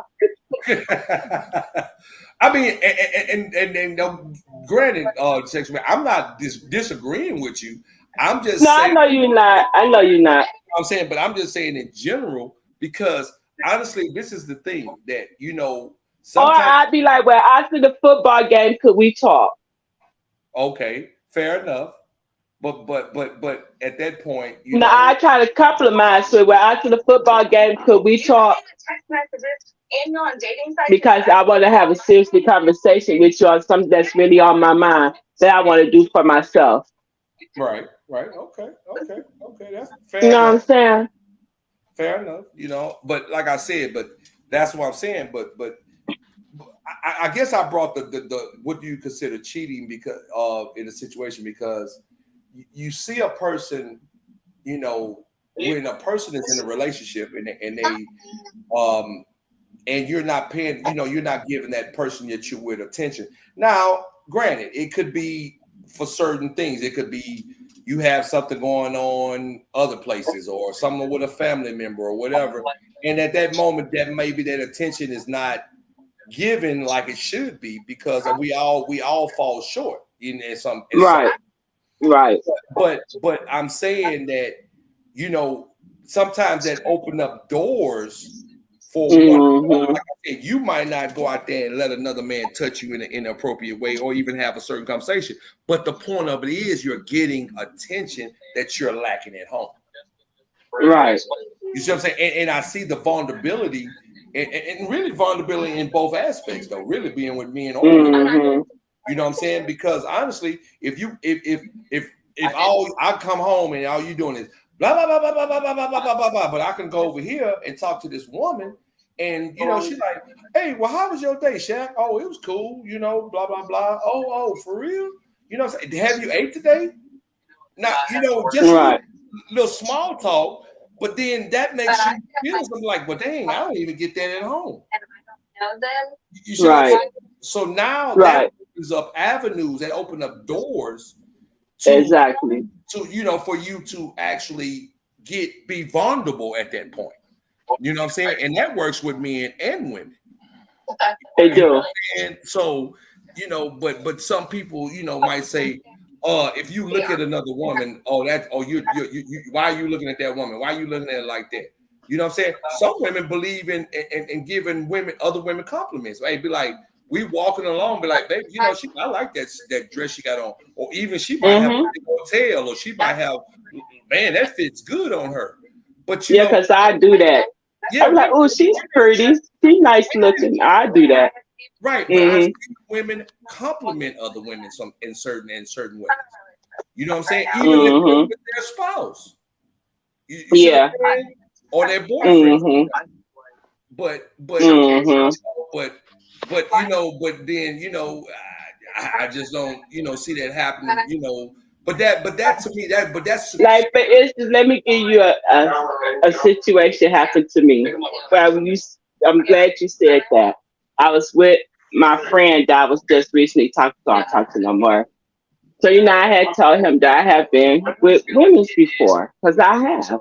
I don't keep nothing from nobody. You see what I'm saying? So one day we was riding in the car, and I so happened to look at this girl walking down the street, because she was pretty, though. I'm not gonna lie. He's like, why are you looking at her? Wow. I'm like, but damn, because she pretty.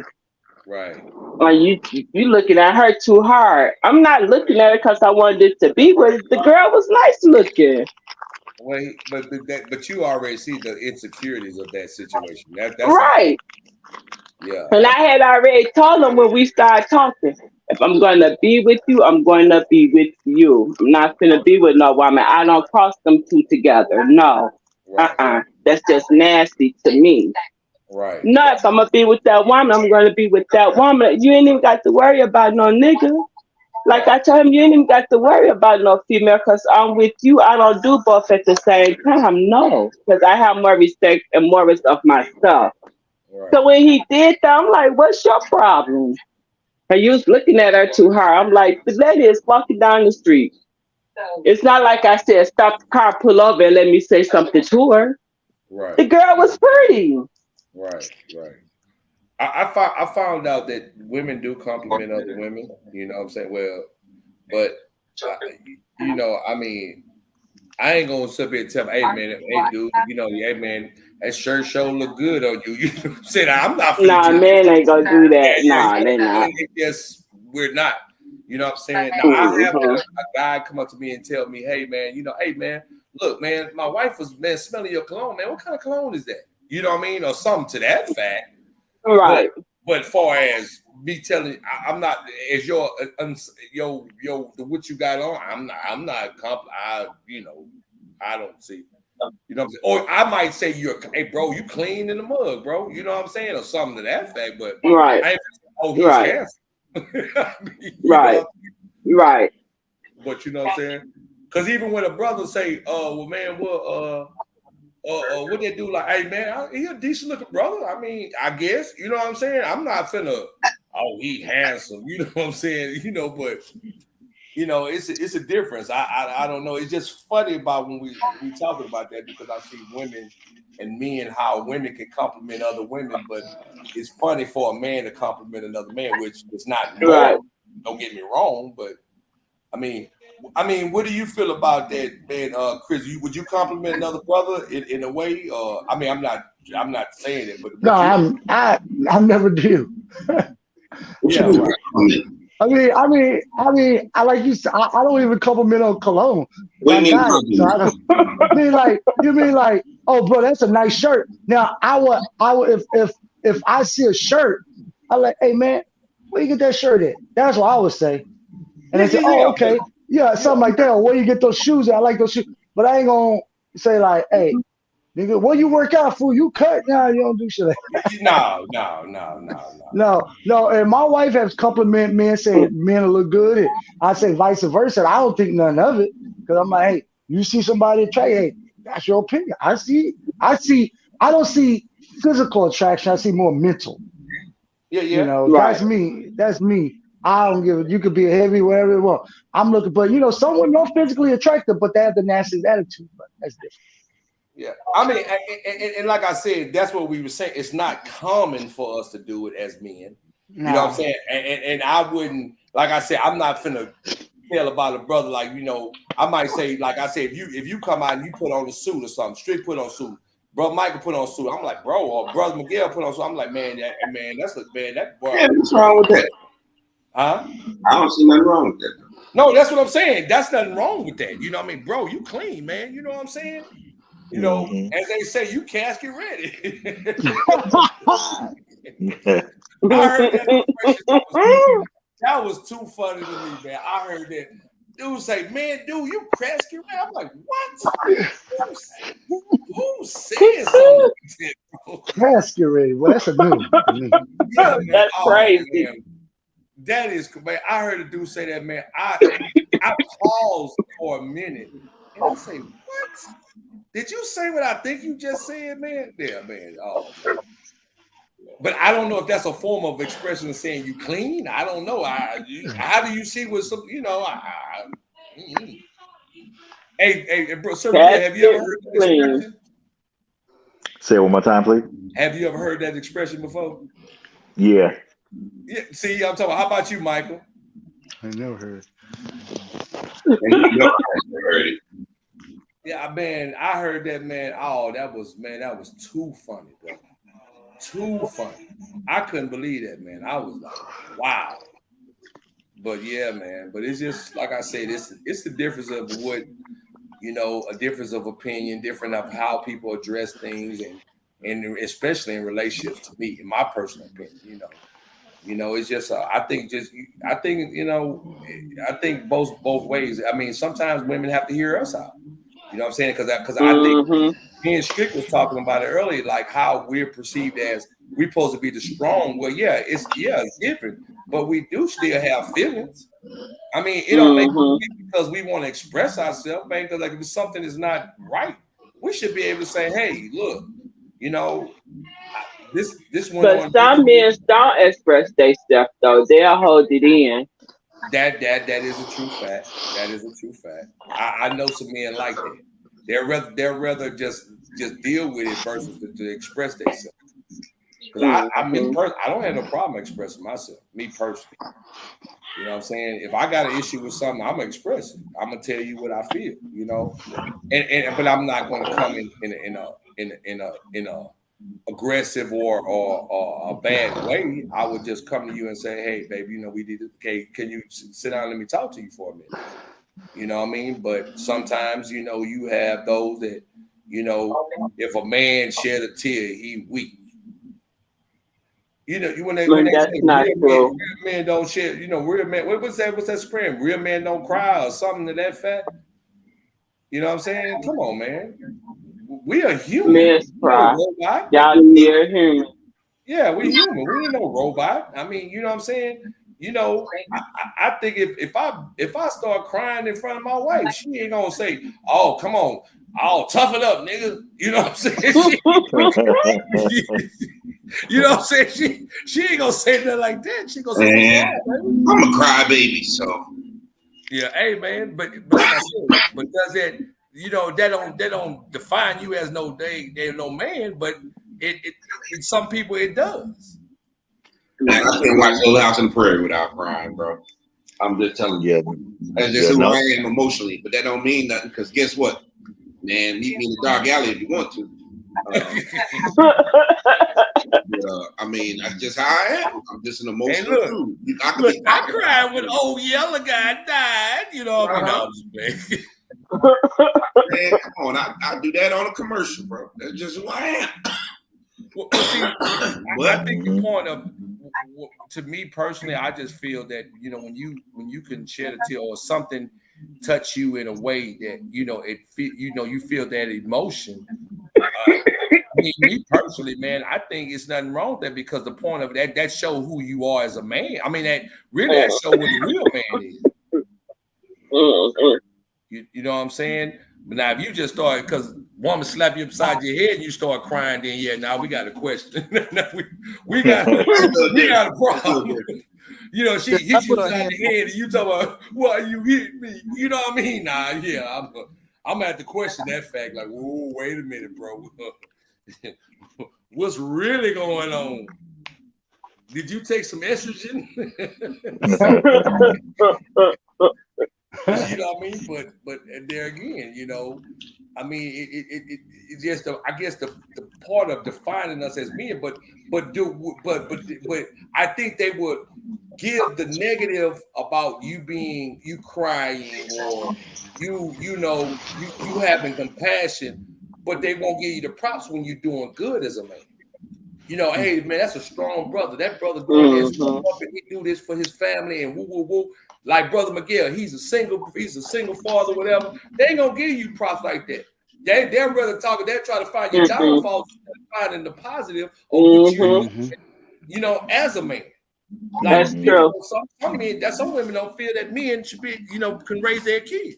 Well, Brother Miguel showing that himself. But they can better than a woman. You know what I'm saying? He's showing that.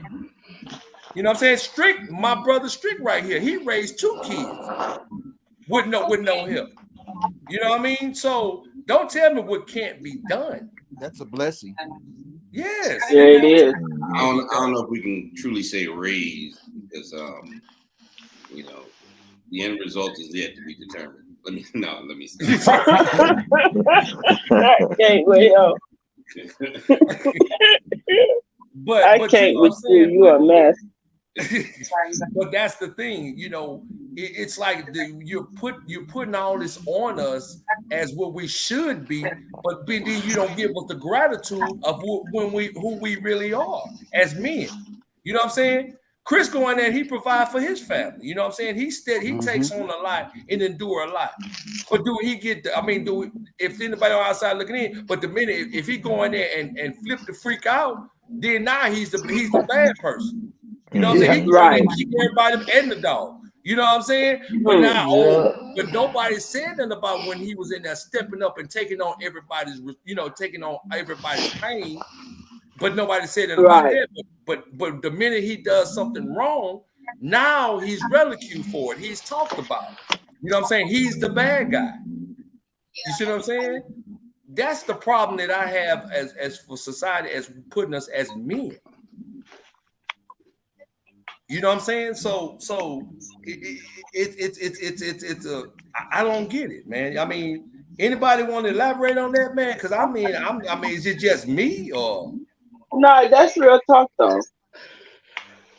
They'd rather talk the bad of our black brothers than the good of our black brothers.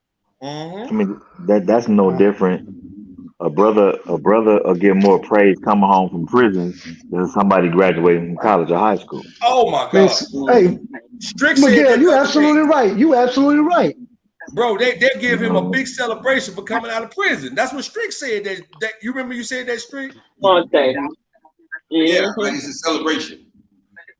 Yeah, like it's a celebration. Hey, they give you a celebration when you go into prison. Don't say my cousin. I'm like, what y'all doing? Oh, he finna finish some business. I'm like, y'all party? You gotta give him a party. Yeah. Yeah, I mean, it's backwards to me, but hey, that's how it is. But see But that just goes to show you the psychology of it, how people think that going to prison somehow makes you a man. It makes you less of a man because at the end of the day, you're going to be demeaned. Number one. Number two, you're gonna be looking over your shoulder fighting. Number three, you have to deal with a system that don't really want you to be rehabilitated in the first place. So at the end of the day, the mentality of it is so deadly and non-production unless you go in there with unless you just have the mentality, you're trying to go in there and do what you need to do to get out. But these dudes, get on Instagram, have phones in there, showing how to cook food. I sit there and say, you got all that talent. You waited till you get inside to show it, but on the outside, you doing the other shit to put you in here. Yeah, absolutely, absolutely. That is crazy, man. That is, you know what I'm saying. And systematically, we know that like you said, they don't want you to rehabilitate.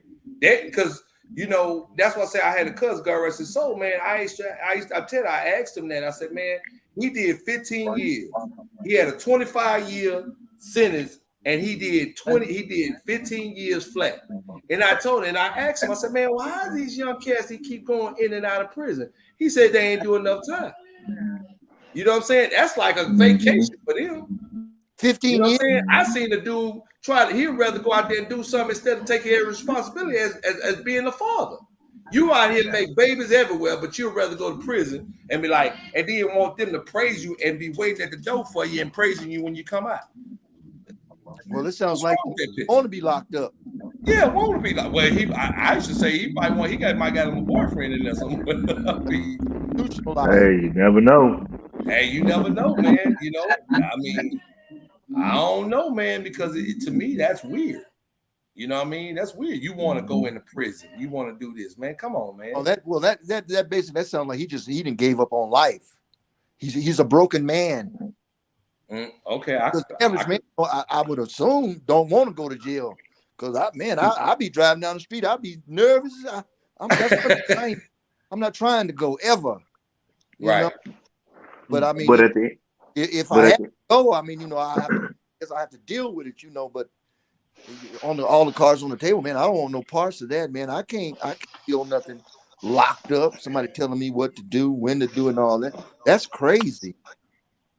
And for him to be out having babies all over the place like that and then wanting to go to jail, that's not even common sense, man. Gosh. Well, I mean, it's shown and it happens. You know what I'm saying? And it that's just what it is, man. What you would say, Brother Miguel? What's the name said that, the person can be broken. Well, there's a lot of broken men outside of prison as well. Yeah. But you don't see it because they're still trying to fight to stay alive mentally as well as physically. It's unfortunate that we as men, we carrying so many crosses that we don't know which way to turn because we're trying to hold our end of the bargain on our, we're raising our families and doing so forth and so on. But yet we get no credit for trying to do the right thing, whereas somebody who's doing the wrong thing seems to tend to get all the credit because they sagging their pants, they doing this, they doing that, and not realizing you're taking away from a generation of people that really need you. All right. I mean, now that the black man has, I call it awakening. We tend to wake up, but before that, as far as I'm concerned, here in the United States, the system was set up to break a black man. You understand what I'm saying? It's set up so it's hard for you to succeed. A white man has a better chance. He doesn't have to go through half the things that a black man has to go through, and the way it's set up. But now things are trying to get a little bit better. But there's a long ways to go. I don't care what nobody says, because if you put it on a scale, things are better for the which I just said, better for the white man in the United States. I haven't been all over the world, but as far as I know, in the United States, I mean, that's just the way it is. I mean, There's no way anybody convinced me that it's not. You understand what I'm saying? Because I lived here in the United States, and I've seen. You understand what I'm saying? Like going to get a job, with different things. Like when you should have gotten a job, when you got more education than this person, and this person ends up getting paid more money than you, or you teach the individual the job that you know how to do, and the minute you teach them, you lose your job. You understand what I'm saying? So I don't know. It's really sad that we're not. Man, do you realize, honestly, if all the races of black men, white men, Mexican men, if we were all everybody on the even playing field, you understand what I'm saying? Who do you on that playing field? Who do you think would be more ahead? You understand what I'm saying? Or I'm trying to say, who would finish first? You understand what I'm saying? It has not been fair for us as black men. I don't care what anybody says. Okay, it just hasn't. You understand what I'm saying? Because I know if I had if this had been an even playing field, I'd be much farther ahead than I am now. Okay, I could have a doctor. If I got a doctor's degree and the white man's got a doctor's degree, chances are here in the United States, he's going to get that job before you. Okay, and it's just it's just not an even playing field.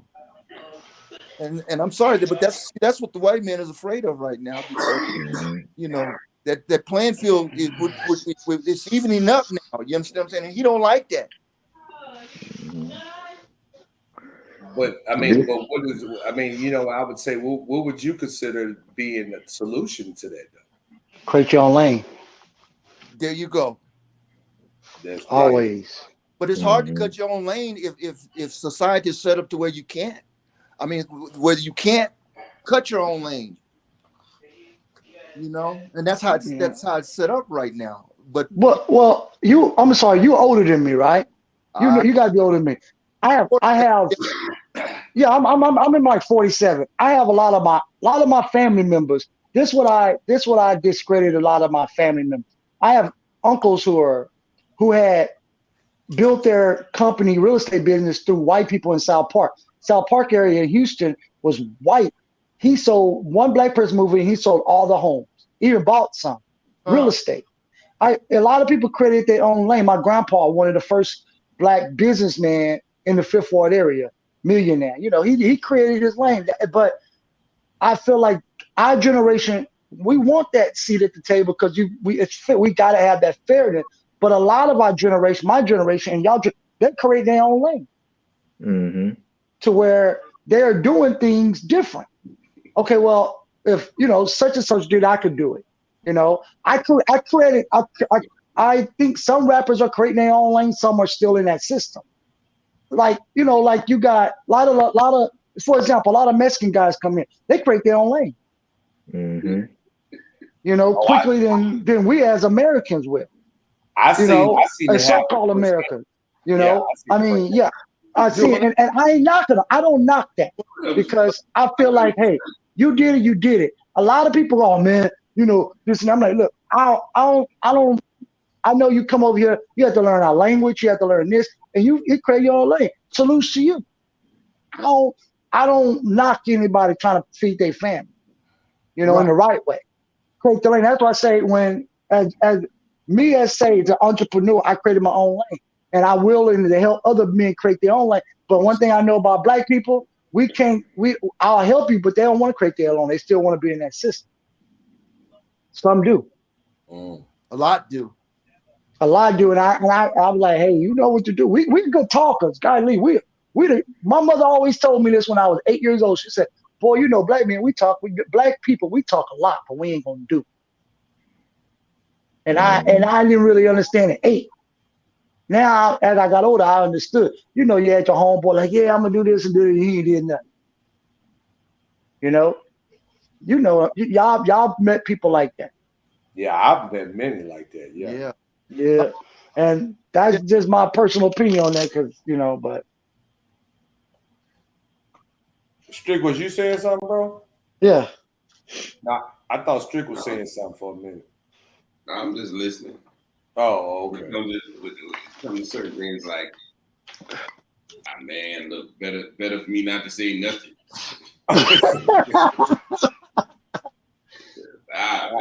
Look, throw it all up. Hey, I understand, man. Hey, but I mean, I would agree with you, bro, Chris, man. But that's it's the point of getting people to create their own. I mean, and even in our generation, bro, it's still people complacent and comfortable and don't want to do better. You know what I'm saying? But always complaining. Yeah. You know what I'm saying? Yeah. I've never seen so many people complain but don't try to do anything about it, man. You can't keep complaining about the same thing over and over and over.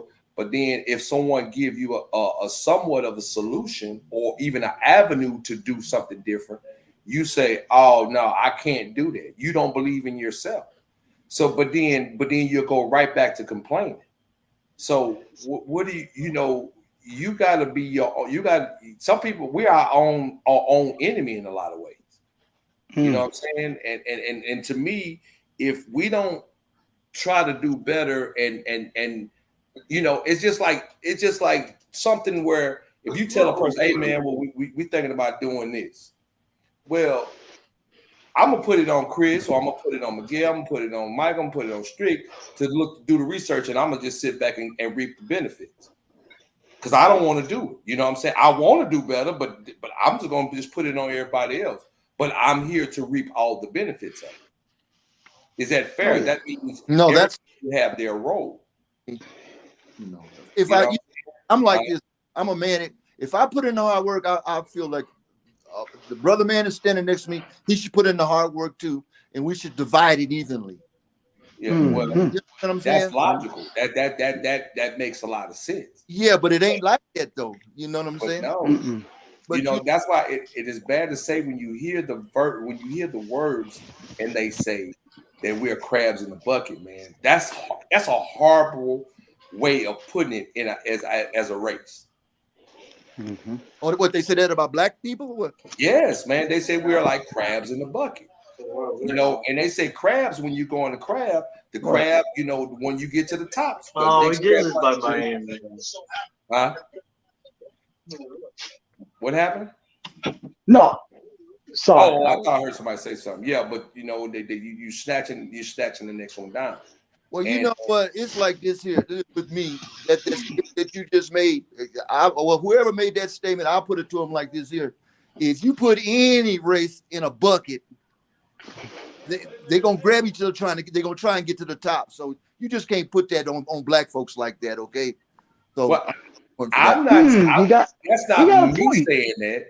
He got a point. Know what I'm saying? Yeah. I'm just saying. Well, I'm just saying. Whoever made that statement, I believe that's a false statement as far as I'm concerned. Because you put a bunch of brothers in a bucket, niggas is gonna crawl over each other trying to get about that bucket.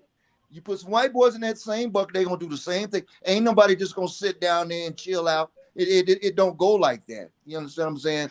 But it's the difference is that between black folks and like Jews and Mexicans, Jews do it collectively. You understand what I'm saying? As far as crabs, they'll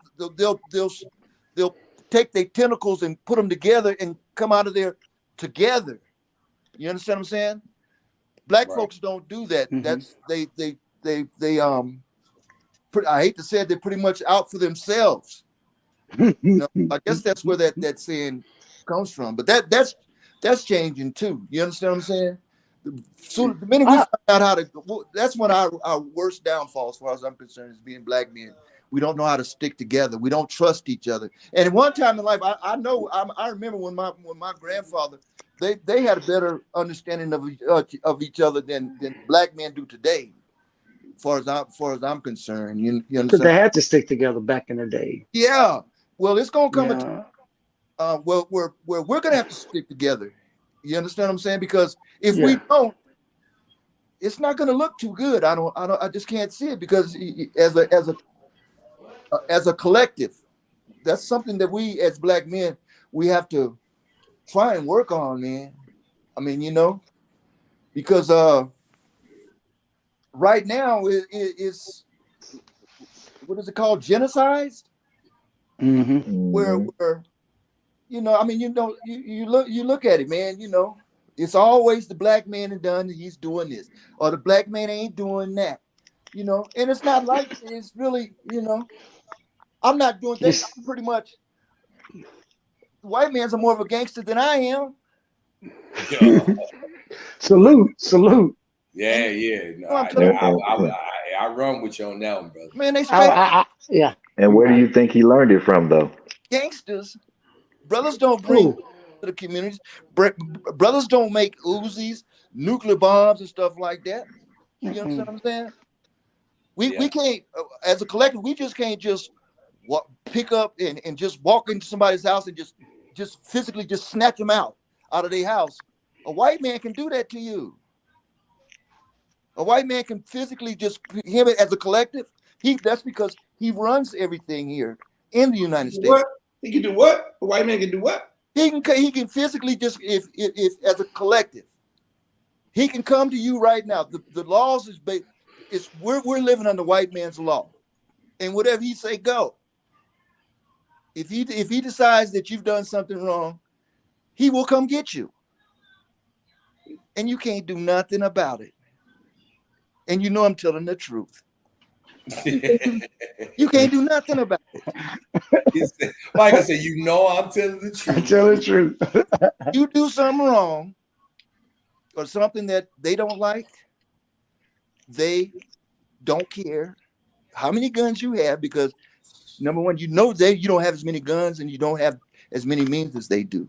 The laws are specifically set up to protect them, to keep them in power.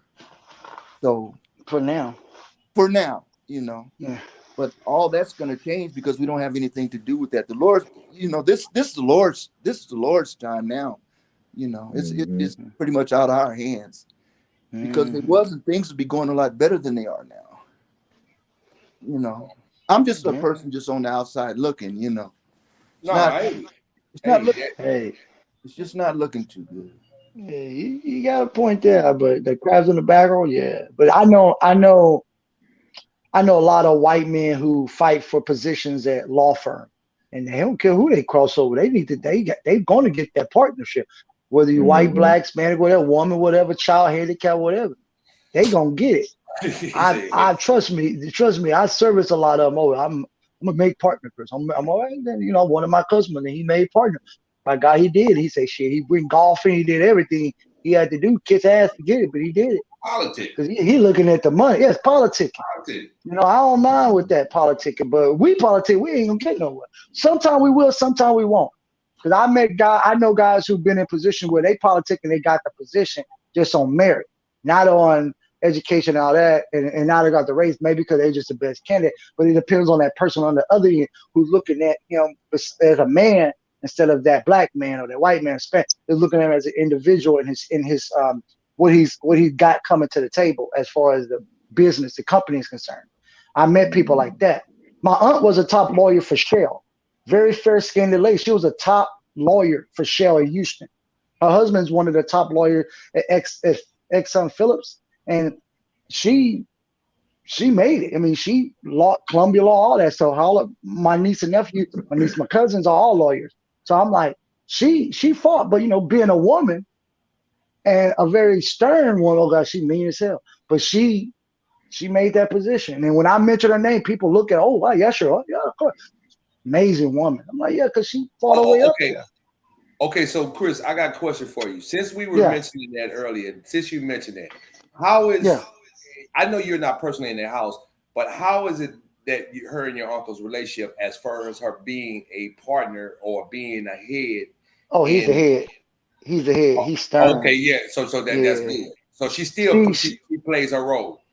Yeah, she plays a role. Yeah, she plays a role. Trust me. I got all my uncles' wives who they probably have better position in life than them. They let them play their role. They let them play their role. And trust me. And my uncle be mean, but he's there. He make that decision. He's the one. And trust me, I've been in their house. I'm like, okay. And they wasn't kind of an example of what I saw, but then I saw other examples. But he did cheat, so Uh-oh. So, you know, hey, I never knew nobody who was deeply married who didn't cheat growing up. You know, like the lady was saying earlier, grandma and had grandpa play, but grandpa already had some food at the house mile away from his other wife. Because back in the day, there wasn't no social media. Nothing. You could have a family over here and have family over here. I've seen it. Now, it might be just not my family. I'm talking from experience, but I've seen it. My family too, bro. Don't worry about it. Ain't like, I just thought my aunt was my grandmother was probably swinger because she had a man and my grandpa had a female. I just found that out at 47. I said, what? She had her man and grandpa. I'm like, what? That's why they stayed together so long. But we didn't see it. We didn't even know. Wow, that is too funny. That's crazy. I think my sister told me, I'm like, nah, I clarified with my cousin. My other cousin, I'm like, yeah, like, you know, y'all don't tell me nothing. I'm gonna be, y'all don't tell me nothing. They didn't have birth control, so you can imagine.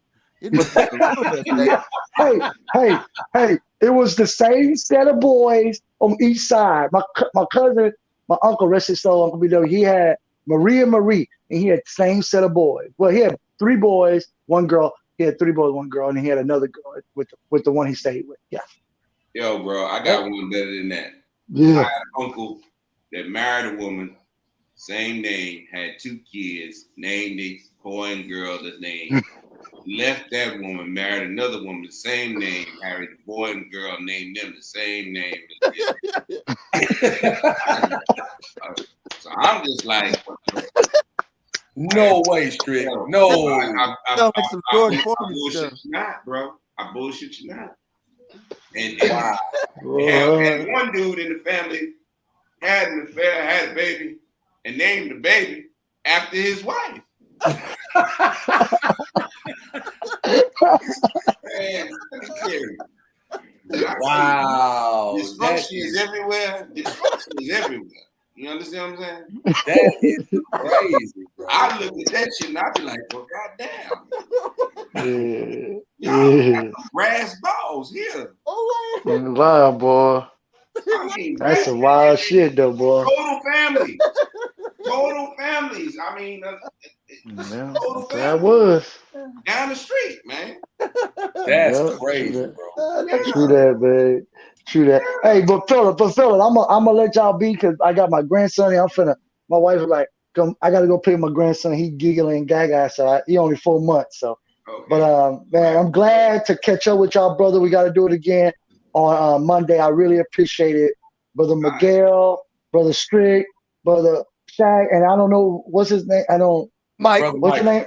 Mike, brother Mike. I appreciate y'all. Have a good weekend, man, and pray for me as I pray for y'all. Please do. Absolutely. Right, blessings, brother. All right. well, bro. Bless you. All right. All right. Bless. But yeah, man. But yeah, that boy, damn Strick. That's a story there, bro. That right there make you think, won't it? Yeah, man. What? Oh my God.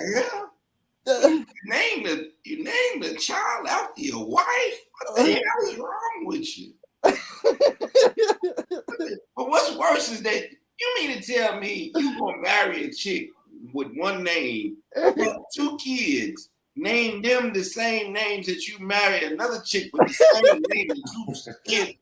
What the man? That's too much.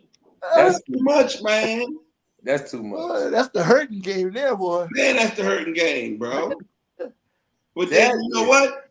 Man, you never knew it. I found this stuff as they done passed. They done gone. I'm like, man, they hit that pretty damn good. Well, you know, I think George Foreman, I'm not sure. I think he had about 8 boys. Oh, yeah. George Ed and George Warren, George Jr., They were all from the same woman. They were from the same woman. Call one of their names, do they all jump up? Did Daddy call me?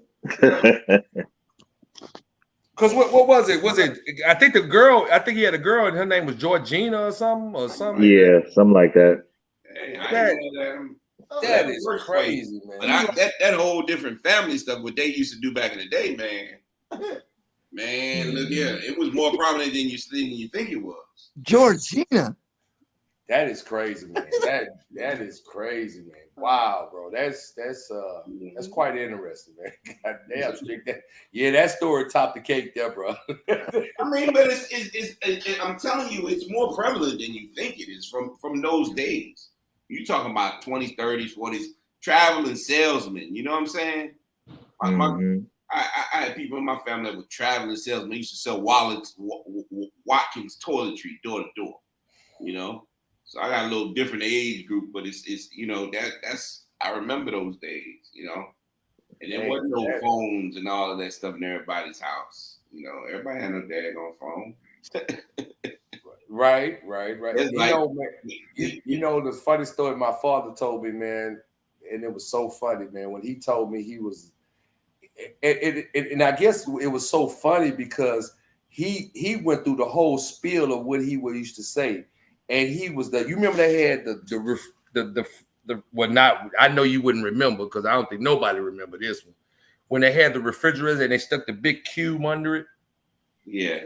You know, the big block of ice, whatever. Block of ice on the top of it, you mean? Or whatever, under it, down from whatever. I did let you know. That was the modern day refrigerator. Mm-hmm.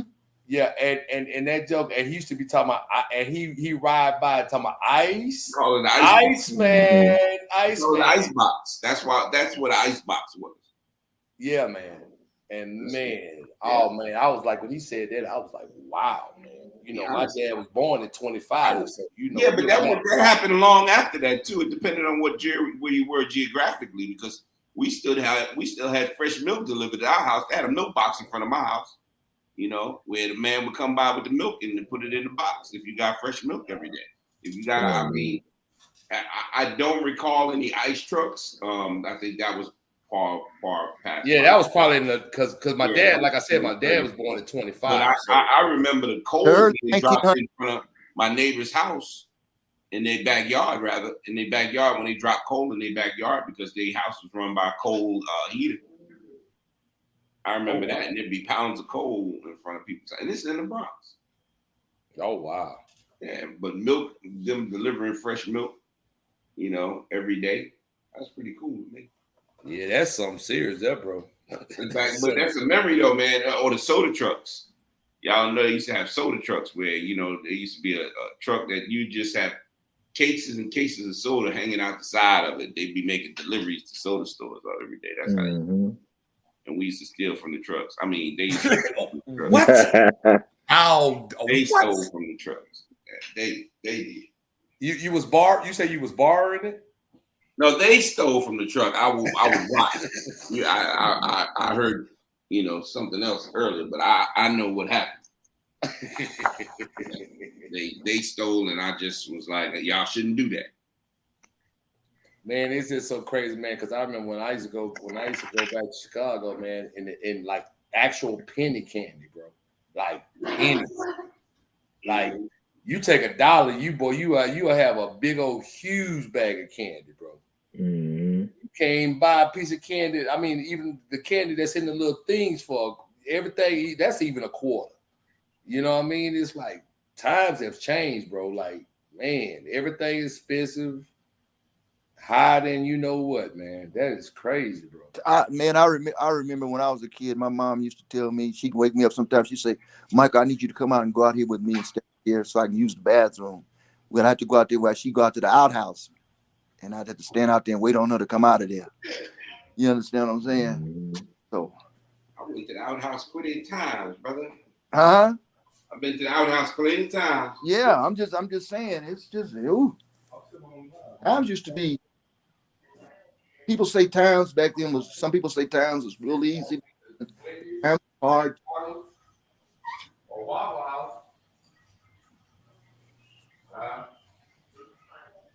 Gentlemen, it's time for me to go. I'm gonna holler at y'all later. And I'm gonna depart too because I gotta go feed my wife. All right, brother. Blessings, gentlemen. Have a great weekend. You too, sir, my guy. Good night. Thank you guys, man. Bye-bye. Absolutely.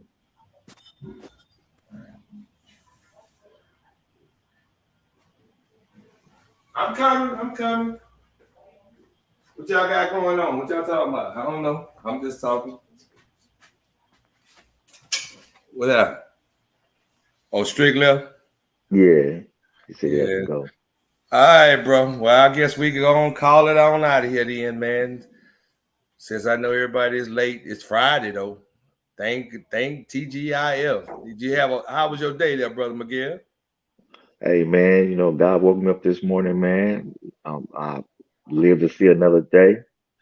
Um, I can't complain, man. Honestly, I can't. I have no reason to anyway. How about you? Oh man, it's always good. Let me tell you. Let me share something with you, man. It was so funny, man. And me and this gentleman, man, that I was working with. I'm training at this new job, right? And we was talking about the word, and he was enlightening me. You know, we were just, you know, we fellowshipping, man. You know, and the minute I said, and to tell you how the enemy tried to attack. So then the lady from my mom's rehab called and was like, "Oh, well, we haven't received the payment in XYZ," when I know I made the payment. So I know that was a lie. So at that point, there was an attack right then and there. I laughed it off. I said, "Lord," I said, "but devil, you won't win today because you want to take me to another level." Turn around, probably about 2 or 3 hours later, we have a thing called it's a store called Publix. You know, it's like just a grocery store, whatever, but they have a deli in there, and the deli, and the gentleman, man, he was standing over by, and we like I said, we were talking again about the word, and man, I mean, have great faith fellowship, bro. And brother come in there, man, and I'm standing. I was talking to the gentleman that I was training with, and I told him, I said, "Hey man, you finna go grab you some fruit?" And he was like, "Yeah." I said, "Well, I'm finna go get over here and get me something to eat." Well, the guy gonna kind of put his arm in front of me and say, "Hey man, I'm in line, you know, I'm just getting me something to drink."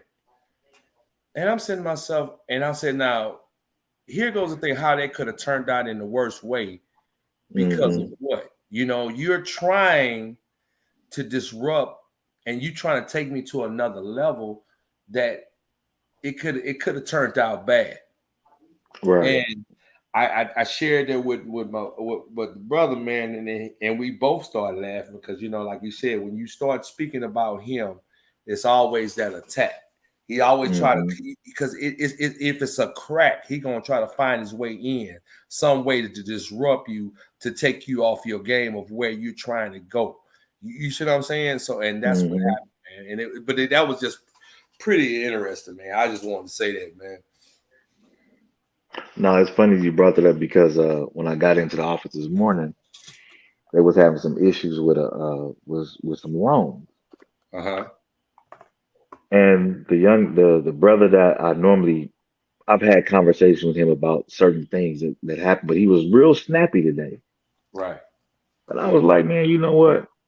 I'm not even finna argue with you at the end of the day. Right. I'll resolve the situation, make it much easier. You know, because being that COVID is still rampant in some cities, and we still kind of zoned in the bank or whatever, we have bins that we put the documents in so they can come pick them up. And I'm like, those loans were in the second floor bin. They wasn't in your bin. Right.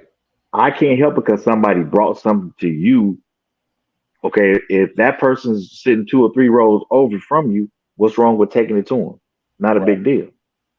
Bro, he made it so big, like we was having him sign a check or something. Right, right. And I was like, you know what? I literally started laughing when I got off the phone with him. I said, you know what? Not today. Not today. Right, you know? right. Exactly. And when you can laugh, you know what his ploy is. You know what I mean? And he hates to be laughed at. You know what I'm saying? Because he know that you're not going to win. You're not going to win. You know, and that's where the laughter came in, and it's so funny because we and him was on there, and when I told him about him, he said like, "Oh, that's not cool." He just started laughing too. You know what I mean? And you understand it. You know, when you start to, you know, you walk in a different walk, man. You understand where it's coming from, or knowing when he's trying. You know what I'm saying? And I think some people give in to what of worldly things, and they don't want to understand, or they try to understand, and they think they got to react to different things. You know what I'm saying? And you don't have to always react to that, because like I said, if that situation had turned out, it could have turned out bad, because if I'd have reacted, then I'd have said something, he'd have said something, then who knows what would happen at that point. You see what I'm saying? So I said, okay, bro, no problem. You know, and I humbled myself. You know what I'm saying? And I said, okay, fine, that's cool, bro. Hey, well, look here, man, go right ahead. I was going over here anyway. And he kind of looked. But you know, people come out in bad ways and come out in their own looking to go for bad. You know what I mean? And I'm not there, man. I'm not, you know, it's a point. I don't have nothing to prove to nobody to just say who I am as a man or whatever, you know. And some people feel that that's how they try to prove their manhood, by ran up at someone or saying things of that nature, that like, you know, like you trying to bully a person or whatever the case may be, man. And it's amazing how people react. And that's why I said when we and it was a brother, man. And that's really what, you know, I was like, wow, bro, like, you know, but it rattled me for a second. Now, I'm not going to sit here and lie, because I'm thinking like, because I'm saying in my mind, and then that was the devil playing in my head, like, man, if this brother would have touched me, I think it'd have been a problem. You know what I mean? But then again, I was like, you know what? It didn't happen. So God, thank you for keeping me humble, you know, humbling me. You know what I'm saying? Because you know, if I could have reacted to that and it could have turned out bad. Now, here goes the thing. We go whatever. Now we both go to jail. Now I done lost my job. So it's a whole lot of stuff could have came after that. You see what I'm saying? Exactly. So that mean that was, you know, I thought that was, you know, what we speaking on. So I didn't, basically in so many words, I felt, and also that why would I go against of everything that I'm speaking on the word? I'm gonna go against what God has put on my heart, to try to react to what the devil is in his ploys. You get what I'm saying? So that's why I look. Oh no, I agree with you wholeheartedly, because it seemed more like over the last 2 months, maybe 3 months, every day is something at work, every single day, every single day, every single day, like without a miss. Right. And I'm like, okay, I've been there going on 7 years, and I'm like, I've been trying to just make a change, because it's to the point where it's wearing on me a little bit. But I still have to keep that my mindset of saying, you know what, continue to try to make a difference, do what you can, and don't worry about what you can't do. Right. Control what you can control. You know what I mean? And like I tell my team all the time, you guys have to represent me just like I represent you at the end of the day, whether I'm here or not. I said, but all of you have potentials to be either a manager or a director, whatever the case may be. I said, but as for me, I've done this long enough. I said, I'm ready to move on to where I control my own monetization versus somebody telling me, oh, well, I don't know if I'm able to give you that 7% raise this year. Right. You know, and all that other kind of stuff. So I said, at the end of the day, you're either going to grow or you're going to be stagnant, one of the two. Right. And I think a lot of people choose to be stagnant. Exactly. You know? And, you know, and like I said, you know, some people don't, they okay with being at worker bee. You know what I mean? They don't want to get into higher position or better themselves. And I've seen that happen, man. And like you said, you're striving to make them better. And that should tells a lot about you in supervision, or, you know what I'm saying, stuff of that nature. That tells a lot about your character. But some people don't see that, you know, and that's why when I brought that up to, you know, if you go in there and do something bad, are you recognized as well as you do something good? Right. Even in companies, you know what I'm saying? And you being a black man, you know what I mean, in a bank, bro, say, you know, they don't be wanting us in them positions, bro. I mean, oh, no. No, you know what I mean? You worked hard and got where you at because of who you are. But honestly, you know, they had no choice. You know what I'm saying? Because it's funny that you say that, because I was telling one of the young ladies, I said when I came in here, you know, as a client service manager, I said The running joke was, oh, he ain't gonna last 90 days. Mm-hmm. And I said, the sad part about it is there's not many women client service managers either. And I told this one young lady, I said, you've been at the bank for 15 years. Wow. You mean to tell me no manager has trained you before me to do this? I said, let me show you how this stuff really works. I said, because at the end of the day, I feel like it should be more women in the same position I'm in. Yeah, absolutely. You have all the potential in the world. You just need to learn how to take constructive criticism, communicate, and not take things personal. Once you get those three down pat, you'll be one of the best client service managers the bank has to offer. But as long as you stay where you are, you're going to always be that person worried about this, worried about that, or pointing the finger at somebody. I said, but you got to get out that mindset. I said, think about it. I said, when Brother Malesh was with us, I encouraged him to take the supervisor role in another department because I felt like he had the ability to do it. I said, if you work on your communication skills, you will be fine. He's been in that position for 4 years now. Wow, that's awesome. But see, that goes back to encouraging, others, man, Yeah, like I tell them all the time, my role is not to keep you here. My role is to help you move up. But if you don't want to put in the work, then guess what? It's out of my hands. Yeah, absolutely. That's why I said, that's why I was saying earlier, man, I said we become our own enemy, man, in a lot of ways. And when we, we choose to stay and, be complacent and be comfortable, and then some people not everybody's think they deserve to be in a leadership role. You know what I'm saying? But if you're good at what you do, why not show others, or such as as leadership, But and it's bad because it shows here even in society. It shows here on YouTube. How people are so many followers, but they're not of a leader. Correct. Do you stop saying, "Hey, that's not right," or do you just continue going on with all the fiascos that's going on? And I think that's one thing that made me, by sitting back and looking at this situation, man, about this whole YouTube thing, man. That's what made me want to come to something and say, let me give somebody else another avenue of something positive versus always hearing all the negative. I don't care if they peek in, whatever, but it might be something that they hear that might, maybe wake them up and say, you know what, that's not where I need to be. Because a lot of times they tend to find negativity and I see in these social medias and stuff, and it started to spill over to their everyday life. Because honestly, after we leave this place here today, we don't know what's going on in anybody's household. Correct.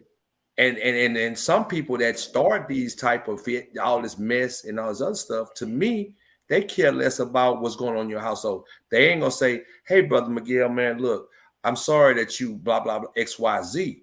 They don't care. You know what I'm saying? Right. They didn't started all the mess, whatever, and now you didn't went and took that same mess into your everyday life, because this is everybody's hiding behind a thing here, a little avatar or their picture. But in reality, they're not, what is it that you're really doing? You're not, what is it? How helpful is that hearing somebody speak on somebody else or talking about somebody else? How is that helping you in your life? You know what I'm saying? You can't find those very same people to find something that's motivational. You know what I'm saying? Right. Or to help them out or to better them, as you state, as helping them better themselves in their company or whatever they're doing to better for their family. But you'd rather hang on somewhere and listen to a bunch of negativity. And now not only you probably take that to your home, now you probably take that to your place of business or where you work at. You know what I'm saying? How is that helping you? And to me, I think we need to have more helpful things that we can, learn something from, gather something that can help you through your relationship, through your work performance, or motivating you to do as you do, motivating others to do better or better themselves in your position. because you know it comes with most times it comes when you have a better position, you have better money. That means you can have that extra 200 or 300 or go on a trip that you might not be going on because you're stuck at the same amount of money you were before. Exactly. You know what I'm saying? And I just look at a lot of times, man, people, I'll be like, I found this one guy, and go back to when we was talking about people as far as men. And you know how you're in a position where you're only like, it's only a couple of them. Like I was in construction, and you might have one or two brothers, but then they're on the same. So you have a machine, you have the roller operator, you have the dozer operator, you got the excavator operator, which these are the heavy machines. Mm-hmm. But then I pulled up to a job site today because now what I'm doing is I'm inspecting. You know what I'm saying? Okay. So like I go and inspect the dirt or make sure they have the compactions and stuff of that nature. But every time you look around, you see these same guys, black guys on rollers, getting dusted out. But you got the white boys, they in these machines. They got the door closed. They got the AC blown. Mm-hmm. You know what I'm saying? But then be the first ones to go in there and see me doing something and say, man, did you see Shaq going over there and he was doing this? But you ain't gonna tell on the white boy. Right. You get what I'm saying? I don't understand. And it's nothing. I'm not prejudiced or anything, but I'm just saying this is the reality, man. And it goes back to even in your position in the corporate world. You know what I'm saying? You might find that guy over there, that go over there. Hey man, did you see so and so go do this? You know what I'm saying? And whispering and but hey, what's up, brother Miguel? How you doing? Mm-hmm. You know what I'm saying? But you because instead of you working hard to get it, and he's showing you how to get the position, but you'd rather go tell on them so that you can get, you'll do the crummy way or the crappy way to get it instead of earning it. Mm-hmm. Exactly. You know what I'm saying? What's wrong with earning? I feel better about earning my position than someone giving it to me. Exactly. Because fast as they can give it, fast as they can take it. Take it away. Exactly. But when I earn it, that means that builds my credentials or who I am. If I come up through the ranks, I built myself to this. But as long as somebody giving it to me, then it's easy for them to take it away. Because they'll probably say, oh, well, you weren't qualified to do it no way.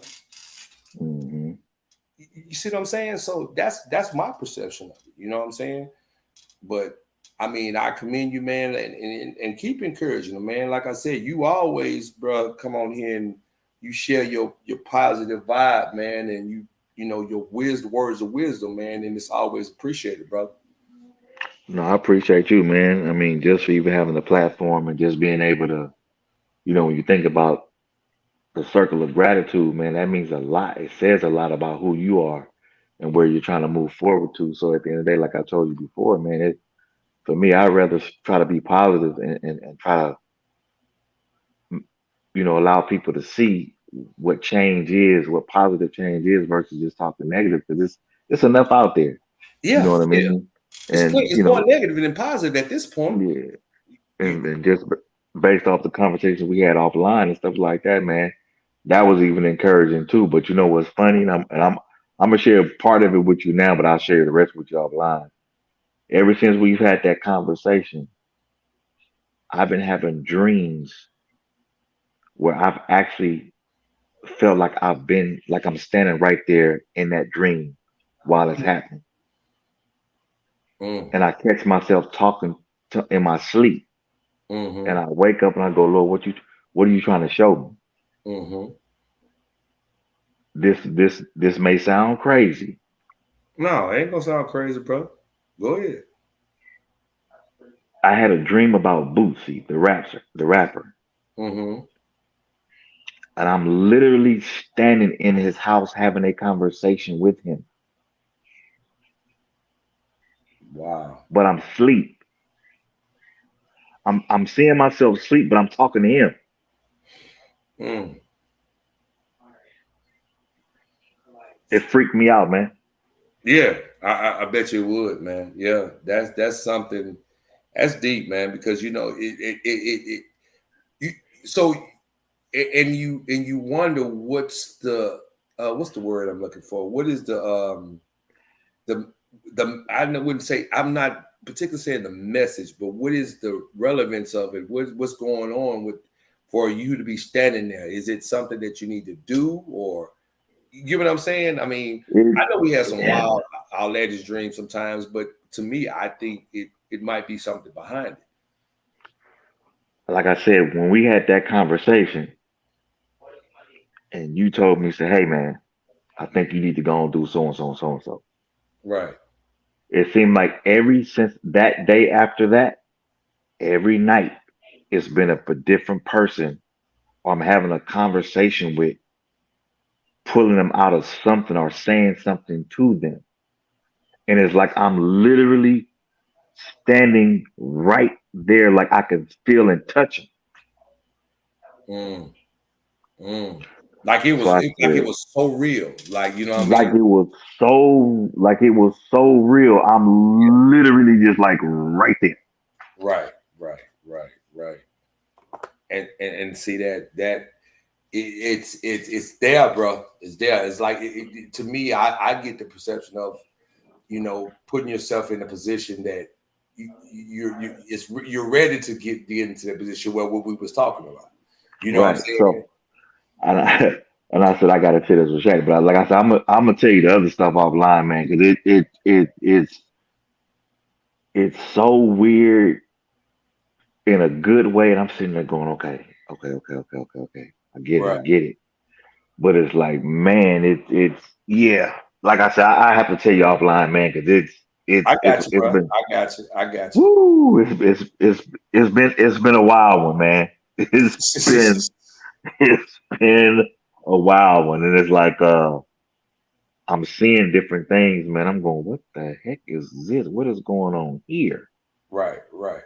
You know what I mean? But like I said, ever since we had that conversation, man, it's just like you deposited that in my spirit, and it's like, whoo, wait a minute, slow down a little bit. You know what I mean? Yeah, man. Like Jesus, but we gonna talk about it. Hey, ride that wave, brother. Ride that wave. Yes, sir.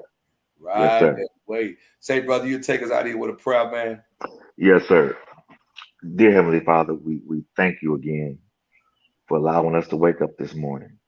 For we know not many woke up this morning, but you allowed us to wake up this morning to serve your purpose.